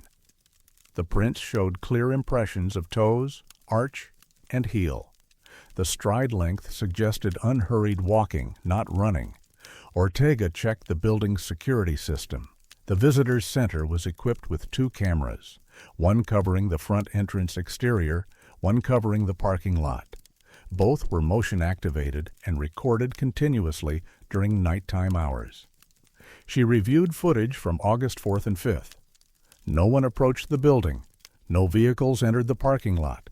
No movement triggered the cameras between closing time and when Fujimoto arrived in the morning. Yet the footprints appeared. On August 7th, Ortega spent the night inside the Visitors Center, positioning herself in the back office with a view of the main room. She kept the lights off and remained awake from midnight until 6 a.m. She saw nothing, heard nothing. At 5:30 a.m., she walked through the building with a flashlight. The footprints were there, leading from the front door to the map, still damp. She had been inside the entire night. The doors were locked. She would have heard anyone entering, but the prints appeared anyway, sometime between 2 a.m. and 5:30 a.m., while she was in the building. It wasn't frightening, Ortega later stated in an internal report. It was impossible. I was there. No one else was. Yet the evidence says someone walked across that floor while I was watching. I can't explain it. Between August 7th and September 2nd, the prints appeared 21 times. Not every night. The pattern was irregular. Sometimes they'd appear 3 nights in a row, then skip 4 nights, then appear again. But when they appeared, they were always the same. Front door to forest map, child-sized bare feet, damp with salt water. Rangers collected samples of the water residue. Laboratory analysis confirmed it was seawater with salinity consistent with Pacific Ocean water. Trace analysis showed the presence of marine diatoms and microscopic organisms found in coastal surf zones, not tide pools or estuaries. This was ocean water from active surf, the kind you'd get from walking through breaking waves. But the ocean was 13 miles away through dense forest with no direct trail access. Even if a child somehow walked that distance barefoot at night, they would have dried off long before reaching the Visitors Center, and they couldn't have entered the locked building. Additional security measures were implemented. Rangers installed interior motion sensors connected to silent alarms that would alert staff at the lodge if triggered. The sensors were tested and confirmed functional. On the first night after installation, August 10th, the sensors never activated, but the footprints appeared anyway. A park law enforcement officer, Sergeant Michael Brennan, reviewed the case and suggested the possibility of an elaborate hoax. Perhaps someone with key access entering through a maintenance entrance and deliberately creating the prints. But investigation revealed no such entrance. The building had only 2 doors, both visible on security cameras. All staff with keys were accounted for during the relevant time periods. "If it's a hoax, it's the most sophisticated one I've encountered," Brennan noted in his report. The person would need to enter and exit without triggering cameras or motion sensors, leave no trace except the footprints, use authentic seawater, and repeat the performance over 20 times without being detected. More importantly, they'd need a motive. Nothing is stolen. Nothing is damaged. They just walk to a map and stop. On August 23rd, park biologist Dr. Sarah Lindstrom visited Kalaloch to investigate after hearing about the footprints from colleagues. Lindstrom specialized in coastal ecology and had worked extensively with indigenous communities on traditional ecological knowledge. She requested permission to examine the forest map where the footprints always ended. The map was a standard interpretive display showing Olympic National Park's forested areas, watersheds, and trails. It covered roughly 4 feet by 5 feet and was mounted directly on the wall behind plexiglass. Lindstrom noticed that the footprints consistently stopped at a specific point on the map, a small area representing the headwaters region of the Kalaloch Creek watershed, approximately 9 miles inland from the visitors center. She researched the area. It was remote, roadless, with no established trails. Historical records showed it had been logged in the 1920s, then left to regenerate when the national park was established. Earlier indigenous place names for the region were documented in anthropological surveys from the 1930s, but had been largely supplanted by English names. One survey, conducted in 1934, included a brief mention of the Kalaloch Creek headwaters as a place the Quinault traditionally avoided after dark. The interviewer had noted, "Informants state children should not be taken to the upper Kalaloch Valley as the ocean remembers them there." When pressed for clarification, informants declined to elaborate. Lindstrom shared this information with Ortega, who found it interesting but not explanatory. The connection between the footprints' destination on the map and the historical reference was suggestive but circumstantial. On September 2nd, the footprints appeared for the last time that season. The drought broke on September 3rd with the arrival of a Pacific storm system that brought heavy rain to the coast. The Visitors Center received over 3 inches of precipitation in 24 hours. Creeks that had been dry for months began flowing again. The fire danger dropped, and the footprints stopped. Rangers continued monitoring the building for weeks afterward. No further prints appeared.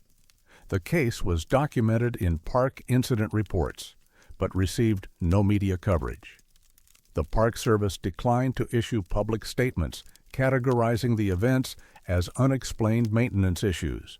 Fujimoto, who had discovered the first prints, left his position with the Park Service in October 2021 for unrelated reasons. In an informal conversation before his departure, he mentioned that he had started arriving earlier each morning during the period when the prints were appearing, hoping to witness their formation. The earliest he'd arrived was 4:50 a.m. The prints were always already there. "One morning I got there at 4:48, he said. The prints were still wet, like they'd just been made minutes before. That meant whoever or whatever was making them was doing it right around 4:45, maybe 4:30. That's the darkest part of the night. That's when everything is quiet. That's when you'd walk if you didn't want to be seen." He paused, then added, "Except they did want to be seen. They wanted someone to find the prints. They wanted someone to know they were walking from the door to that map every night. They wanted us to know where they were going." The Visitors Center remains open and operational. The forest map is still mounted on the eastern wall. During the subsequent summer of 2022, the Pacific Northwest experienced normal precipitation levels. The drought did not return, neither did the footprints. But rangers at Kalaloch occasionally mention that on very dry nights, when humidity drops and the wind comes from the east instead of the ocean, the floor near the entrance sometimes feels slightly damp in the morning. Nothing definitive, nothing you could photograph, just a subtle moisture that wasn't there the night before. And if you visit the Visitors Center early enough, before other visitors arrive, Before the building has fully warmed, you might notice that the floor shows a faint pattern in the dust, small impressions, child-sized, leading from the door to the map. They fade quickly once staff begins cleaning for the day, but they were there, right where they always were. Walking towards something in the forest that has no name anymore, following a route that exists only in salt water and memory, arriving every morning in the darkness before dawn, when no one is watching except the cameras that see nothing at all.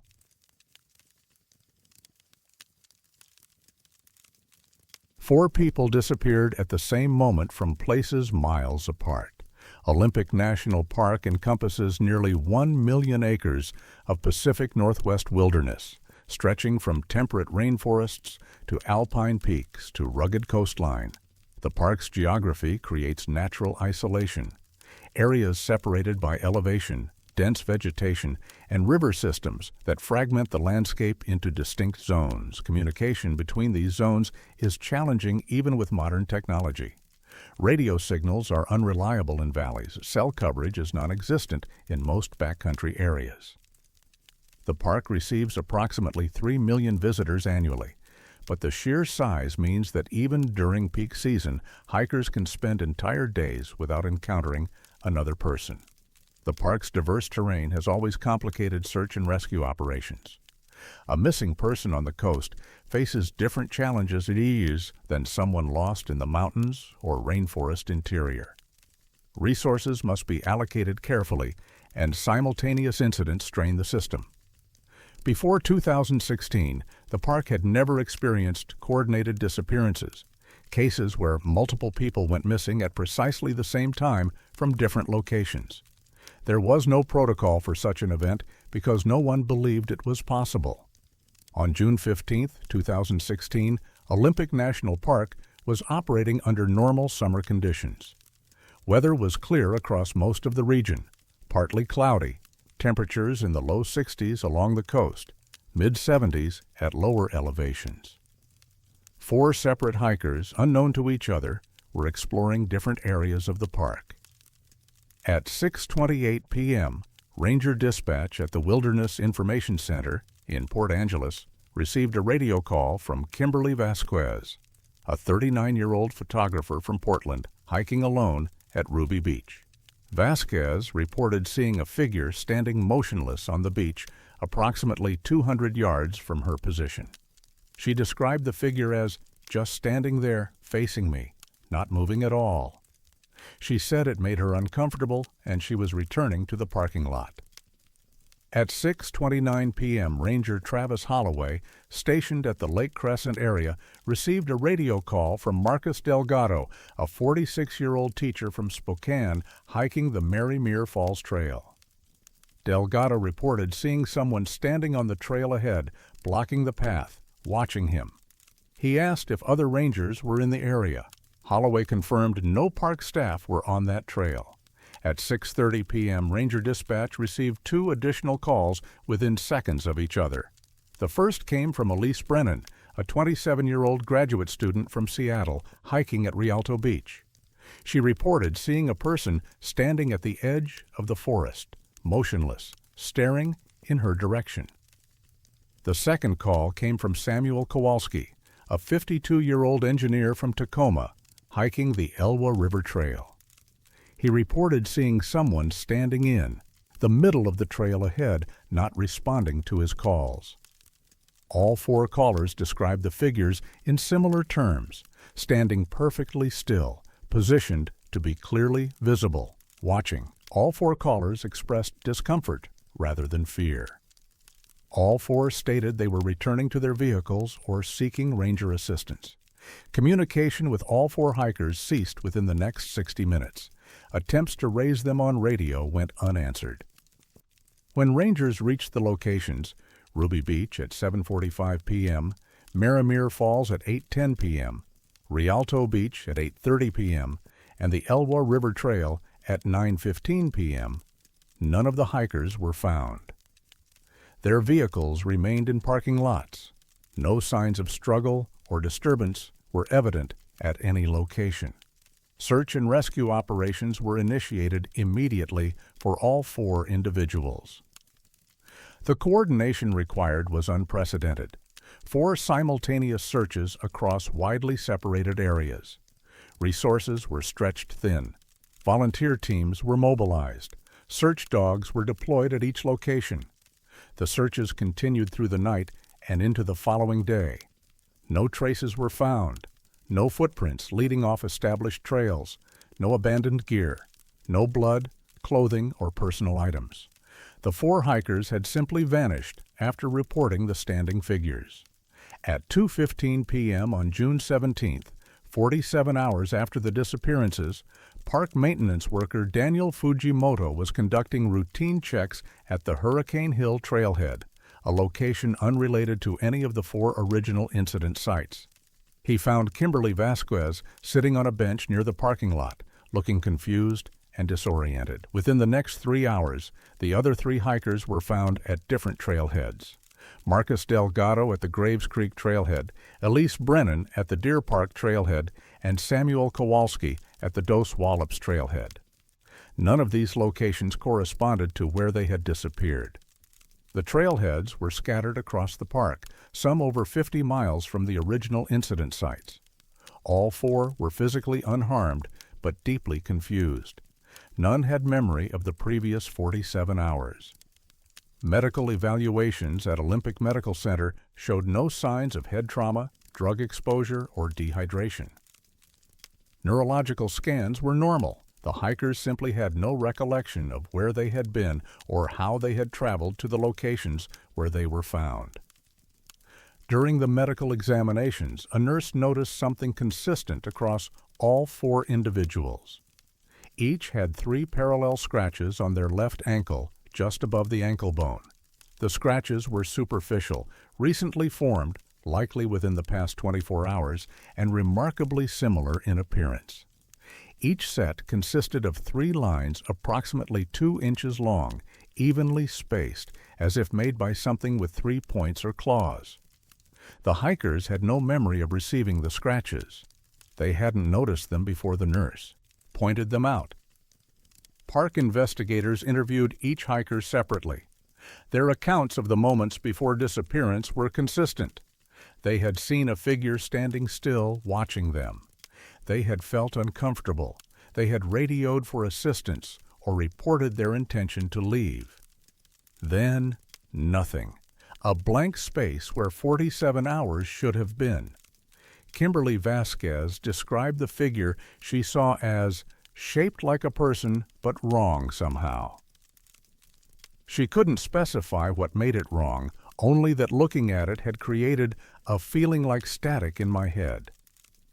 Marcus Delgado said the figure on the Marymere Falls Trail had been too symmetrical, like someone standing at attention but not breathing.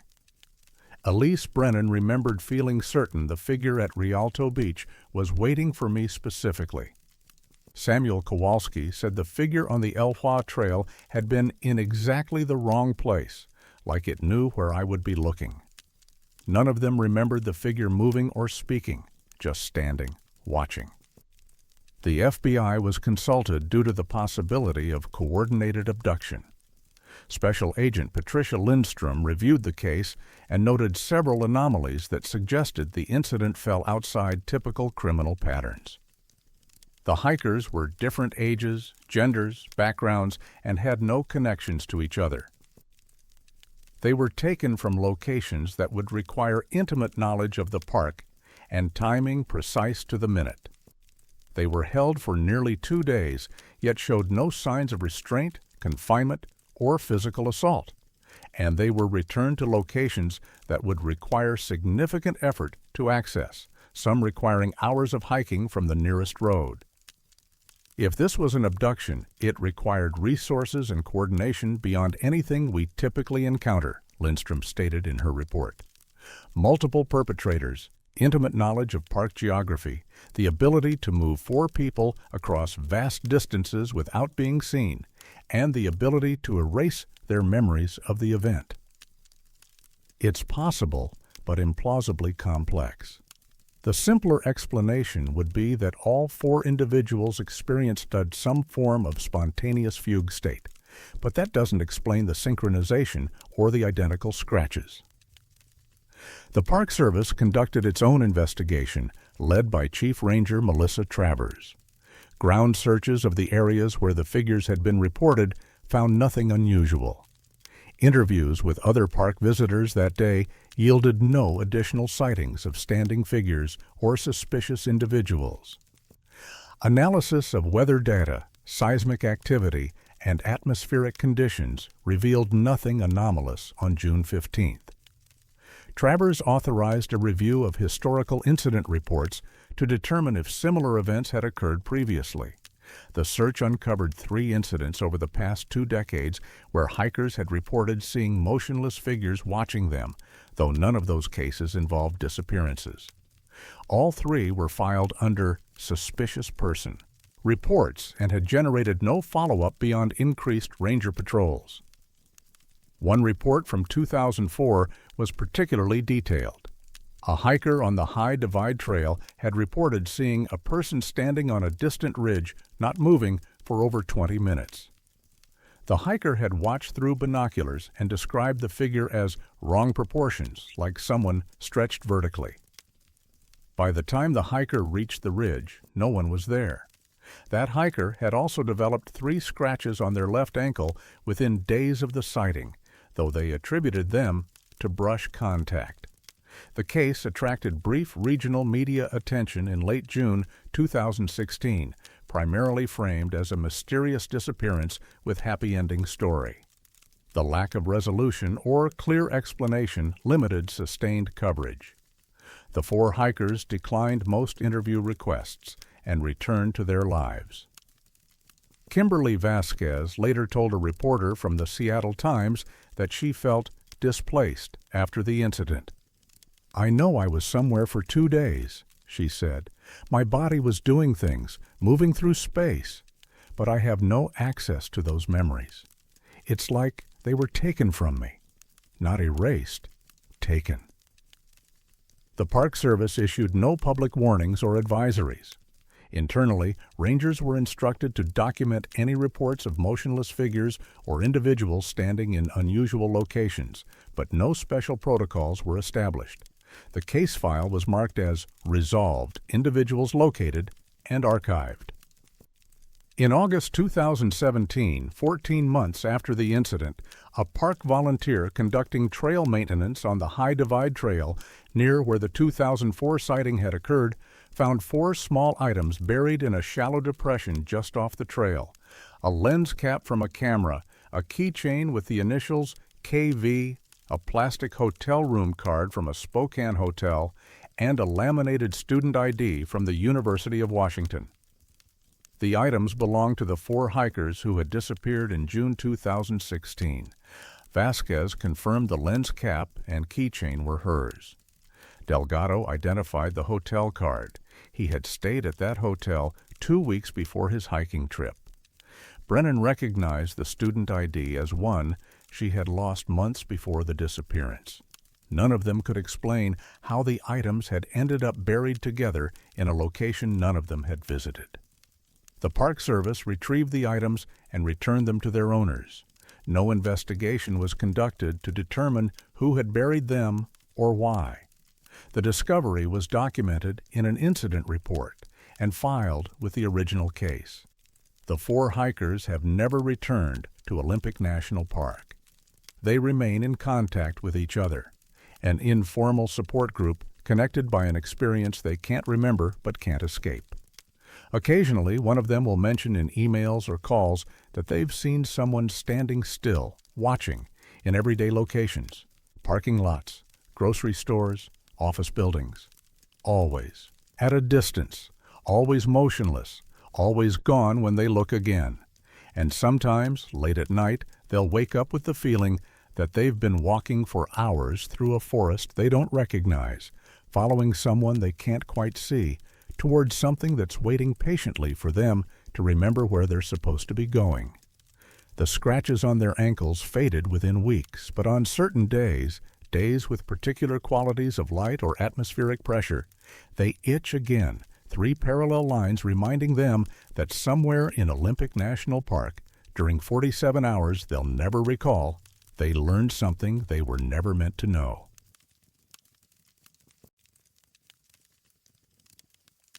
Some fog moves with intention. The Bogachiel rainforest occupies the western slope of Olympic National Park, receiving over 140 inches of annual rainfall and supporting one of the most intact temperate rainforests in North America. The Bogachiel River flows through the valley, fed by glacial melt and mountain streams, creating a landscape of moss-draped Sitka spruce, western hemlock, and bigleaf maple. The main trail follows the river for approximately 8 miles before fragmenting into primitive routes that extend toward the park's interior. Visitation is light compared to more accessible areas, perhaps 5,000 hikers annually, and the forest maintains a reputation for isolation and disorientation. The canopy creates perpetual twilight even at midday. Sound behaves strangely, absorbed by moss and moisture. Hikers have reported difficulty maintaining directional awareness, finding that trails seem longer or shorter than maps indicate. The region holds significance in Quileute traditions as a boundary territory between coastal and mountain domains. Historical records from early 20th century anthropological surveys mention certain areas of the Bogachiel Valley where mist does not disperse naturally, and where travelers were advised to avoid camping. These references were typically recorded without elaboration, treated as local superstition rather than documented observation. On July 23, 2011, a backpacker named Gregory Tomlinson was hiking alone on the Bogachiel River Trail approximately 5 miles from the trailhead. The day was clear and warm, unusual for the typically overcast region. Tomlinson, a 43-year-old civil engineer from Bellingham with extensive hiking experience, stopped near a river overlook to rest and take photographs. While sitting, he noticed fog forming in the forest roughly 100 yards upstream from his position. This struck him as unusual given the weather conditions. No moisture source was apparent, no temperature differential to explain condensation. The fog was dense and localized, perhaps 50 feet in diameter, hovering several feet above the ground.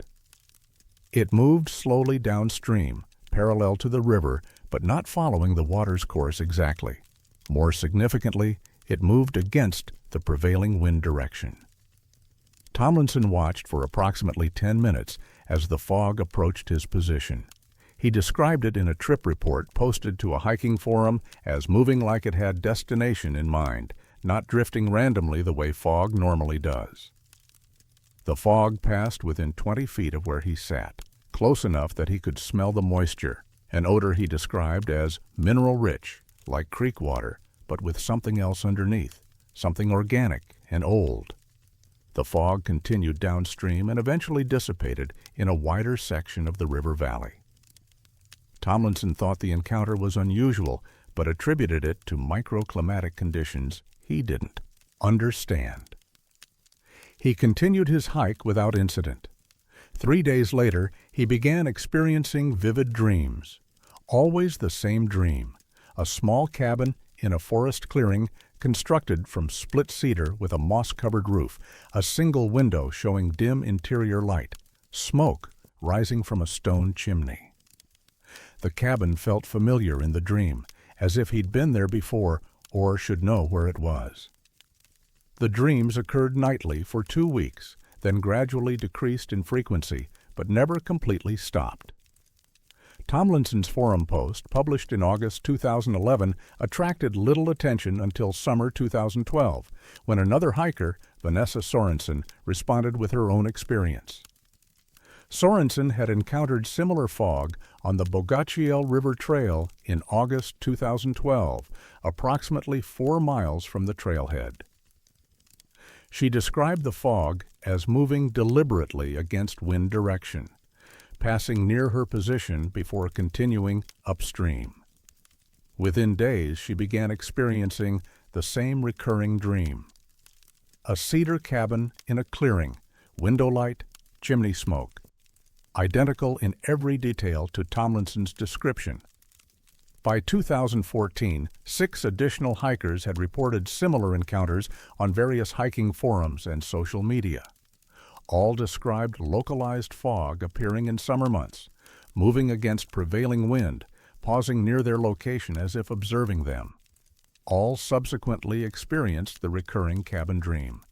None could identify the cabin's location or explain why they felt certain it existed somewhere in the park. One witness, Marcus Delgado, a wildlife photographer from Portland, managed to photograph the fog in July 2013. His images show a dense, spherical formation of fog suspended in the forest, visibly distinct from surrounding clear air. In one photograph, the fog appears to have a subtle internal structure, not uniform density, but rather organized patterns within the moisture. Meteorologists who later examined the images noted the fog's unusual coherence and the lack of wisping or dissipation typical of natural fog formations. Delgado walked directly through the fog while photographing it. He described the experience as disorienting. Temperature dropped maybe 10 degrees instantly. Visibility went to almost nothing. But the strangest part was the silence. The forest sounds, birds, insects, river, all stopped. Just complete quiet for the 30 seconds or so I was inside it. Then I was through, and everything came back. Delgado experienced the cabin dreams for 3 months afterward. He also reported a persistent sensation of being observed, particularly in forested areas or at dusk. It wasn't paranoia, he stated in an interview with an outdoor recreation blog. It was more like awareness, like something had noticed me and remained aware of my existence. I felt it most strongly when I was alone in natural settings. Park rangers were informally aware of the reports by 2010. 15. Ranger Elise Brennan, stationed at the Bogachiel Ranger Station, had received multiple inquiries from hikers asking about moving fog or following mist on the river trail. She documented these reports in daily logs, but initially treated them as misperceptions or exaggerations. In August 2015, Brennan encountered the fog herself during a patrol. She was conducting a trail assessment approximately 6 miles from the trailhead when she observed fog forming in the forest ahead of her position. She watched it for several minutes, noting its movement against wind direction and its unusual density. When it passed nearby, she attempted to record it on her handheld radio to document the observation for other rangers. The radio produced only static while the fog was close, returning to normal function after it moved away. Brennan did not walk through the fog, but reported feeling intense discomfort while it was near her position. In her incident report dated August 19, 2015, she wrote, "Phenomenon observed appears to be localized fog formation of unknown origin exhibiting non-standard movement patterns. Recommend further investigation by atmospheric specialists." Her recommendation was acknowledged but not acted upon. No specialists were consulted. The report was filed in park records without follow-up. By 2017, documented encounters with the fog numbered over 20. Park officials convened an internal review meeting in June of that year to discuss whether the phenomenon warranted investigation or public advisories. Attendees included rangers, park administration, and a consulting meteorologist from the University of Washington, Dr. Philip Kowalski. Kowalski reviewed photographs and witness statements, but declined to visit the area personally. His assessment, summarized in a memo dated July 2017, suggested the fog was likely a manifestation of localized katabatic flow, creating condensation in microclimate pockets. He acknowledged this didn't explain the reported movement patterns or the coherent structure, but stated that, without instrumental data collected during an active event, definitive analysis is impossible. The memo concluded, While the phenomenon is unusual, it does not appear to present a safety hazard. Public advisories are not warranted at this time. The dreams, however, remained unexplained. Kowalski's memo made no mention of them. When questioned later, he stated that dream content was outside the scope of atmospheric analysis and likely represented suggestion and pattern seeking in witness populations exposed to similar reports. This explanation failed to account for the fact that several witnesses, including Tomlinson and Sorensen, had experienced the dreams before learning that others had reported identical imagery. In 2019, a researcher from the Department of Anthropology at Western Washington University, Dr. Sarah Yamamoto, attempted to locate historical records of cabins in the Bogachiel Valley that might match the description from the dreams. She reviewed homestead records, Forest Service cabin inventories, and historical photographs from the early 20th century. She found one potential match: a small cabin built in 1923 by a homesteader named Ernest Holloway, located approximately 7 miles up the Bogachiel Valley in an area that later became part of the national park. The cabin was abandoned in 1936 and was reported as collapsed and overgrown in a 1962 Forest Service survey. No trace of the structure remains today. Yamamoto obtained a photograph of the Holloway cabin from County Historical Archives. She shared it with several witnesses who had experienced the recurring dream. All confirmed the cabin in the photograph matched the cabin from their dreams in basic structure, though they noted differences in surrounding vegetation and lighting. "It's the same cabin," Marcus Delgado said when shown the photograph, "but in the dream it's intact. The roof isn't collapsed. There's smoke from the chimney. Someone's living there. Or something is." Yamamoto attempted to publish her findings in a regional history journal, but was unable to establish a causal connection between the fog encounters and the dreams. Her article was rejected for insufficient evidentiary support for paranormal claims. She subsequently abandoned the research. The fog continues to appear. Summer sightings are reported nearly every year, though not predictably. Some years produce multiple encounters, others produce none. The fog does not appear in winter, spring, or fall. It appears only between June and September, always on clear or partly cloudy days, always moving against wind direction. Ranger Brennan, who retired in 2022, was asked in her exit interview whether she had any theories about the phenomenon. She was quiet for a long time before answering. "I think it's looking for something," she said, "or someone. It moves through the forest like it's searching, and when it finds someone, it marks them somehow, not physically, but it marks them. And after that, they dream about the cabin, because the cabin is where it wants them to go, where it's been waiting." She paused, then added, "I still dream about it sometimes, even though I never walked through the fog. I just got too close. That was enough." The dreams persist for all documented witnesses.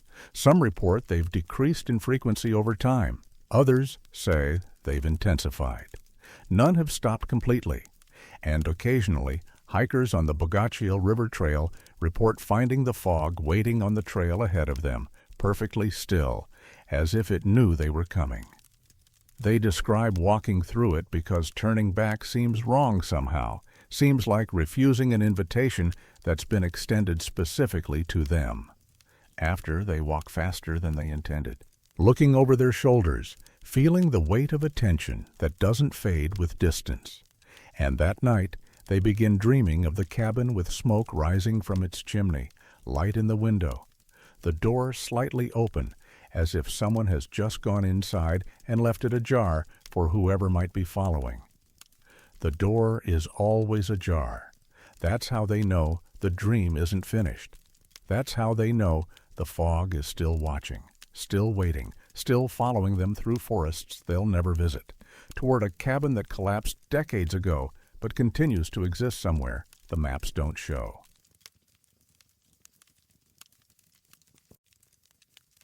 Distance should be absolute. The Ozette Triangle is a 9-mile coastal loop trail in the northwestern corner of Olympic National Park, beginning and ending at the Ozette Ranger Station near Lake Ozette. The trail connects 3 points: the Ranger Station, Cape Alava, and Sand Point, forming a rough triangle through coastal forest and along Pacific beaches. The route has been used for centuries, first by the Maka people for seasonal travel between inland and coastal resources, later by European settlers, and eventually by recreational hikers after the national park was established in 1938. The trail is well maintained, featuring extensive boardwalk sections through forested wetlands and clearly marked junctions. It's considered an easy to moderate hike, suitable for most fitness levels, and attracts approximately 20,000 visitors annually. The northern leg of the triangle, between the Ranger Station and Cape Alava, has always been documented as 3.1 miles in length. This measurement appears on U.S. Geological Survey maps dating back to 1947, on National Park Service trail guides, and in every hiking guidebook published about the Olympic Peninsula. The measurement has been consistent across multiple surveying technologies and methodologies over 8 decades. In July of 2020, the National Park Service contracted with a geodetic surveying firm, Cascade Geographic Solutions, to update trail coordinates and distances using modern GPS and LiDAR technology. The project's goal was to create highly accurate digital trail maps for improved visitor information and emergency response coordination. Survey technician Amanda Sorensen led the fieldwork for the Ozette Triangle during the first week of August 2020. Sorensen and her team used survey-grade GPS equipment capable of centimeter-level accuracy, along with laser rangefinders and traditional measuring wheels to verify distances. They established control points at the Ozette Ranger Station and Cape Alava, using benchmarks with known coordinates. Then they measured the trail distance between these 2 points using 3 independent methods. All 3 methods produced the same result: 2.1 miles, not 3.1. 2.1. Sorensen assumed equipment error and repeated the measurements the following day. Same result. She requested a colleague from the firm, Marcus Delgado, to conduct independent measurements without knowing her results. He measured 2.1 miles. The discrepancy was exactly 1 mile. The trail was 1 mile shorter on the ground than it appeared on every map, satellite image, and aerial photograph ever taken of the area. Sorensen reported the findings to her supervisor, who initially dismissed them as calibration error. But when the supervisor reviewed the data personally, he found no technical faults. The measurements were accurate.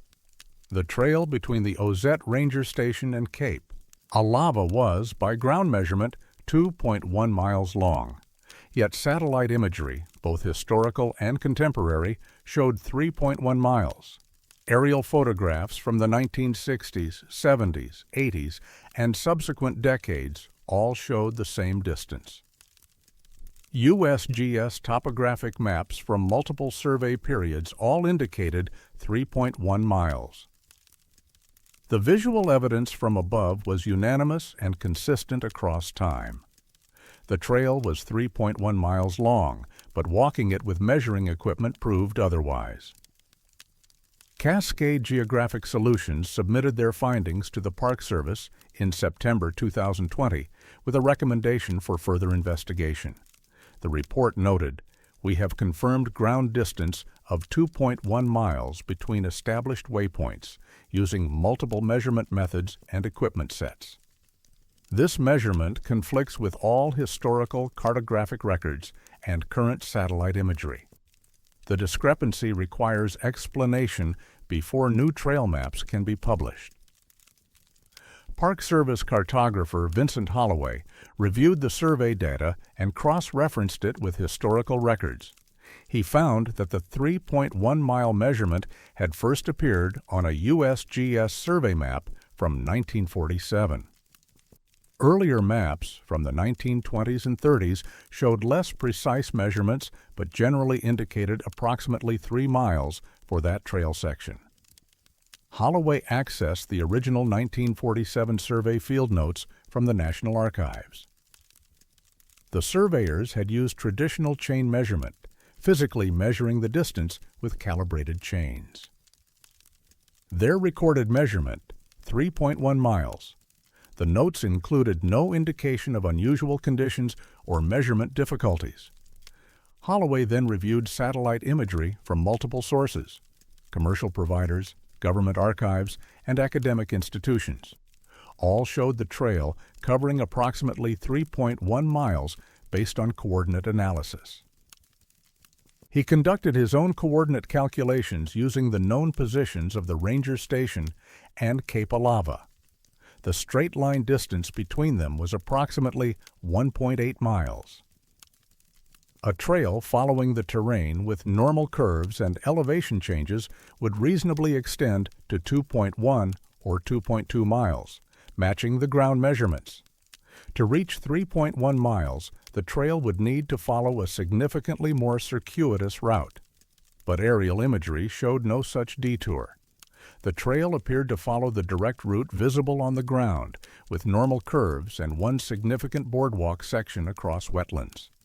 Yet the measured distance from coordinates was 3.1 miles.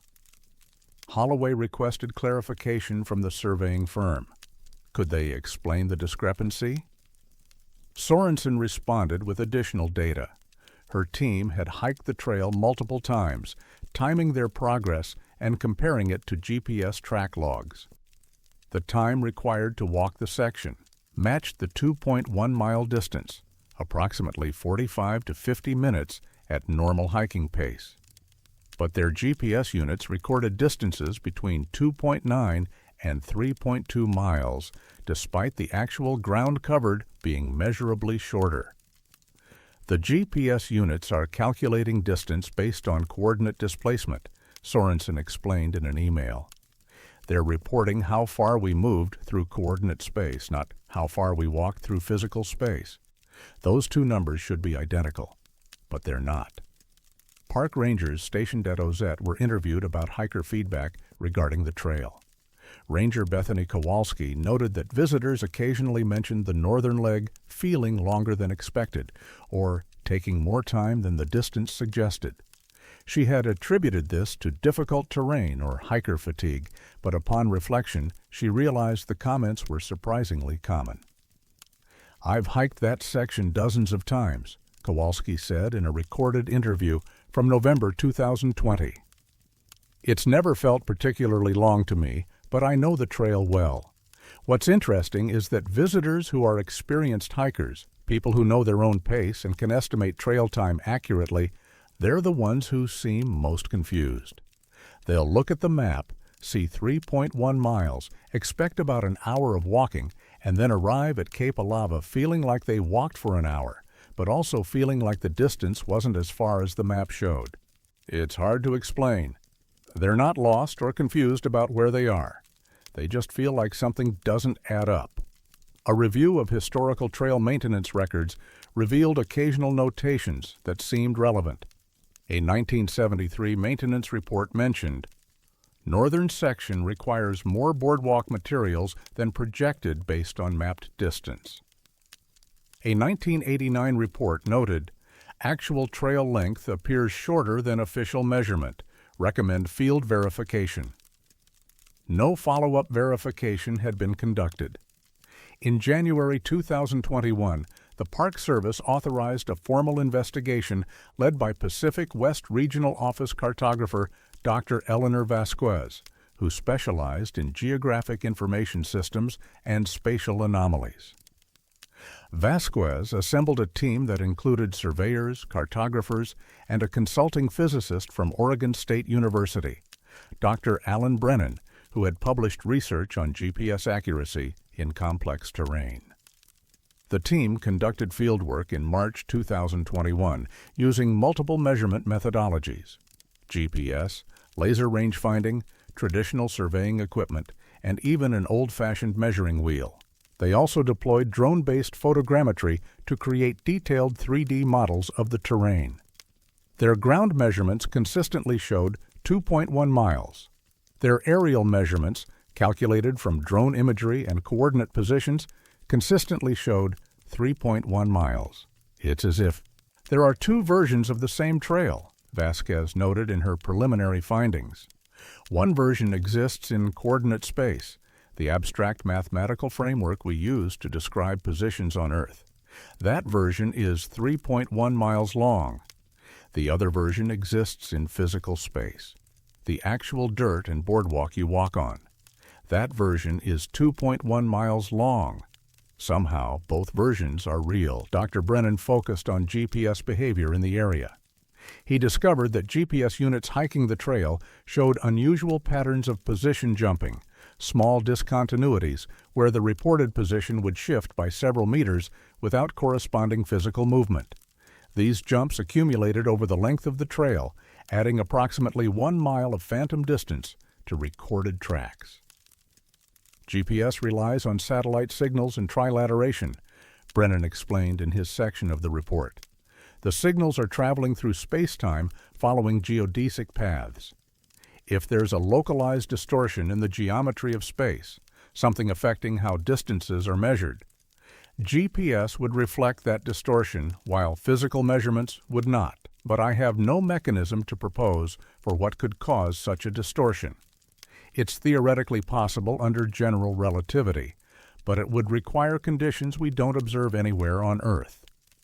The team searched for magnetic anomalies, underground mineral deposits, or geological features that might interfere with GPS signals or spatial measurements. They found nothing unusual. The area was geologically typical for the region: sedimentary bedrock, glacial till, coastal forest soil. Historical research uncovered limited indigenous oral tradition references. A Mecca elder, speaking off the record, mentioned that certain paths in the region were known to be longer when you're not walking them than when you are. The elder declined to elaborate, noting that specific knowledge about those paths was not widely shared and that he was uncertain whether the Ozette Trail was among them. The investigation concluded in June 2021 without resolution. Vasquez's final report stated, "We confirm a 1-mile discrepancy between ground-measured distance and coordinate-derived distance on the northern section of the Ozette Triangle Trail. The cause remains unexplained." Both measurements are verifiably accurate within their respective frames of reference. We recommend that trail signage and published materials reflect the ground-measured distance of 2.1 miles, as this represents the actual walking distance experienced by hikers. The Park Service accepted this recommendation. New trail maps published in 2022 show 2.1 miles for the northern section, but satellite imagery still shows 3.1 miles. Historical maps remain uncorrected. And GPS devices still record approximately 3 miles when hikers walk the section. No public announcement was made about the discrepancy. Rangers were briefed on the new distances and instructed to inform visitors that GPS distances on the Ozette Triangle might not match signage due to technical factors related to satellite positioning. Hikers continue to report that the trail feels like it should be longer than it is, or takes more time than the distance suggests. Some mention a sense of disorientation on the northern section, not being lost, but feeling uncertain about how far they've traveled, as if distance has become unreliable.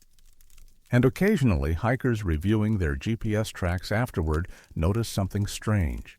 Their track shows a longer route than they remember walking, with the path seeming to loop or detour in ways they don't recall experiencing.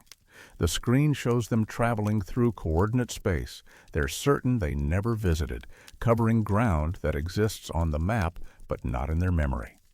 The extra mile is still there, visible from space, recorded in coordinate systems, existing in every satellite image and digital map. It just can't be found by anyone walking through it, and no one can explain where it went, or if it was ever really there at all, or whether the maps have been showing something that exists in a version of the trail that only satellites can see. A path that runs parallel to the one hikers walk, close enough to share the same name, but far enough away that the two never quite touch. 1 mile of trail that exists and doesn't exist simultaneously, occupying space in a way that makes measurement itself uncertain, proving that sometimes the distance between 2 points isn't fixed, isn't absolute, isn't even knowable. It's just a number that changes depending on how you choose to look.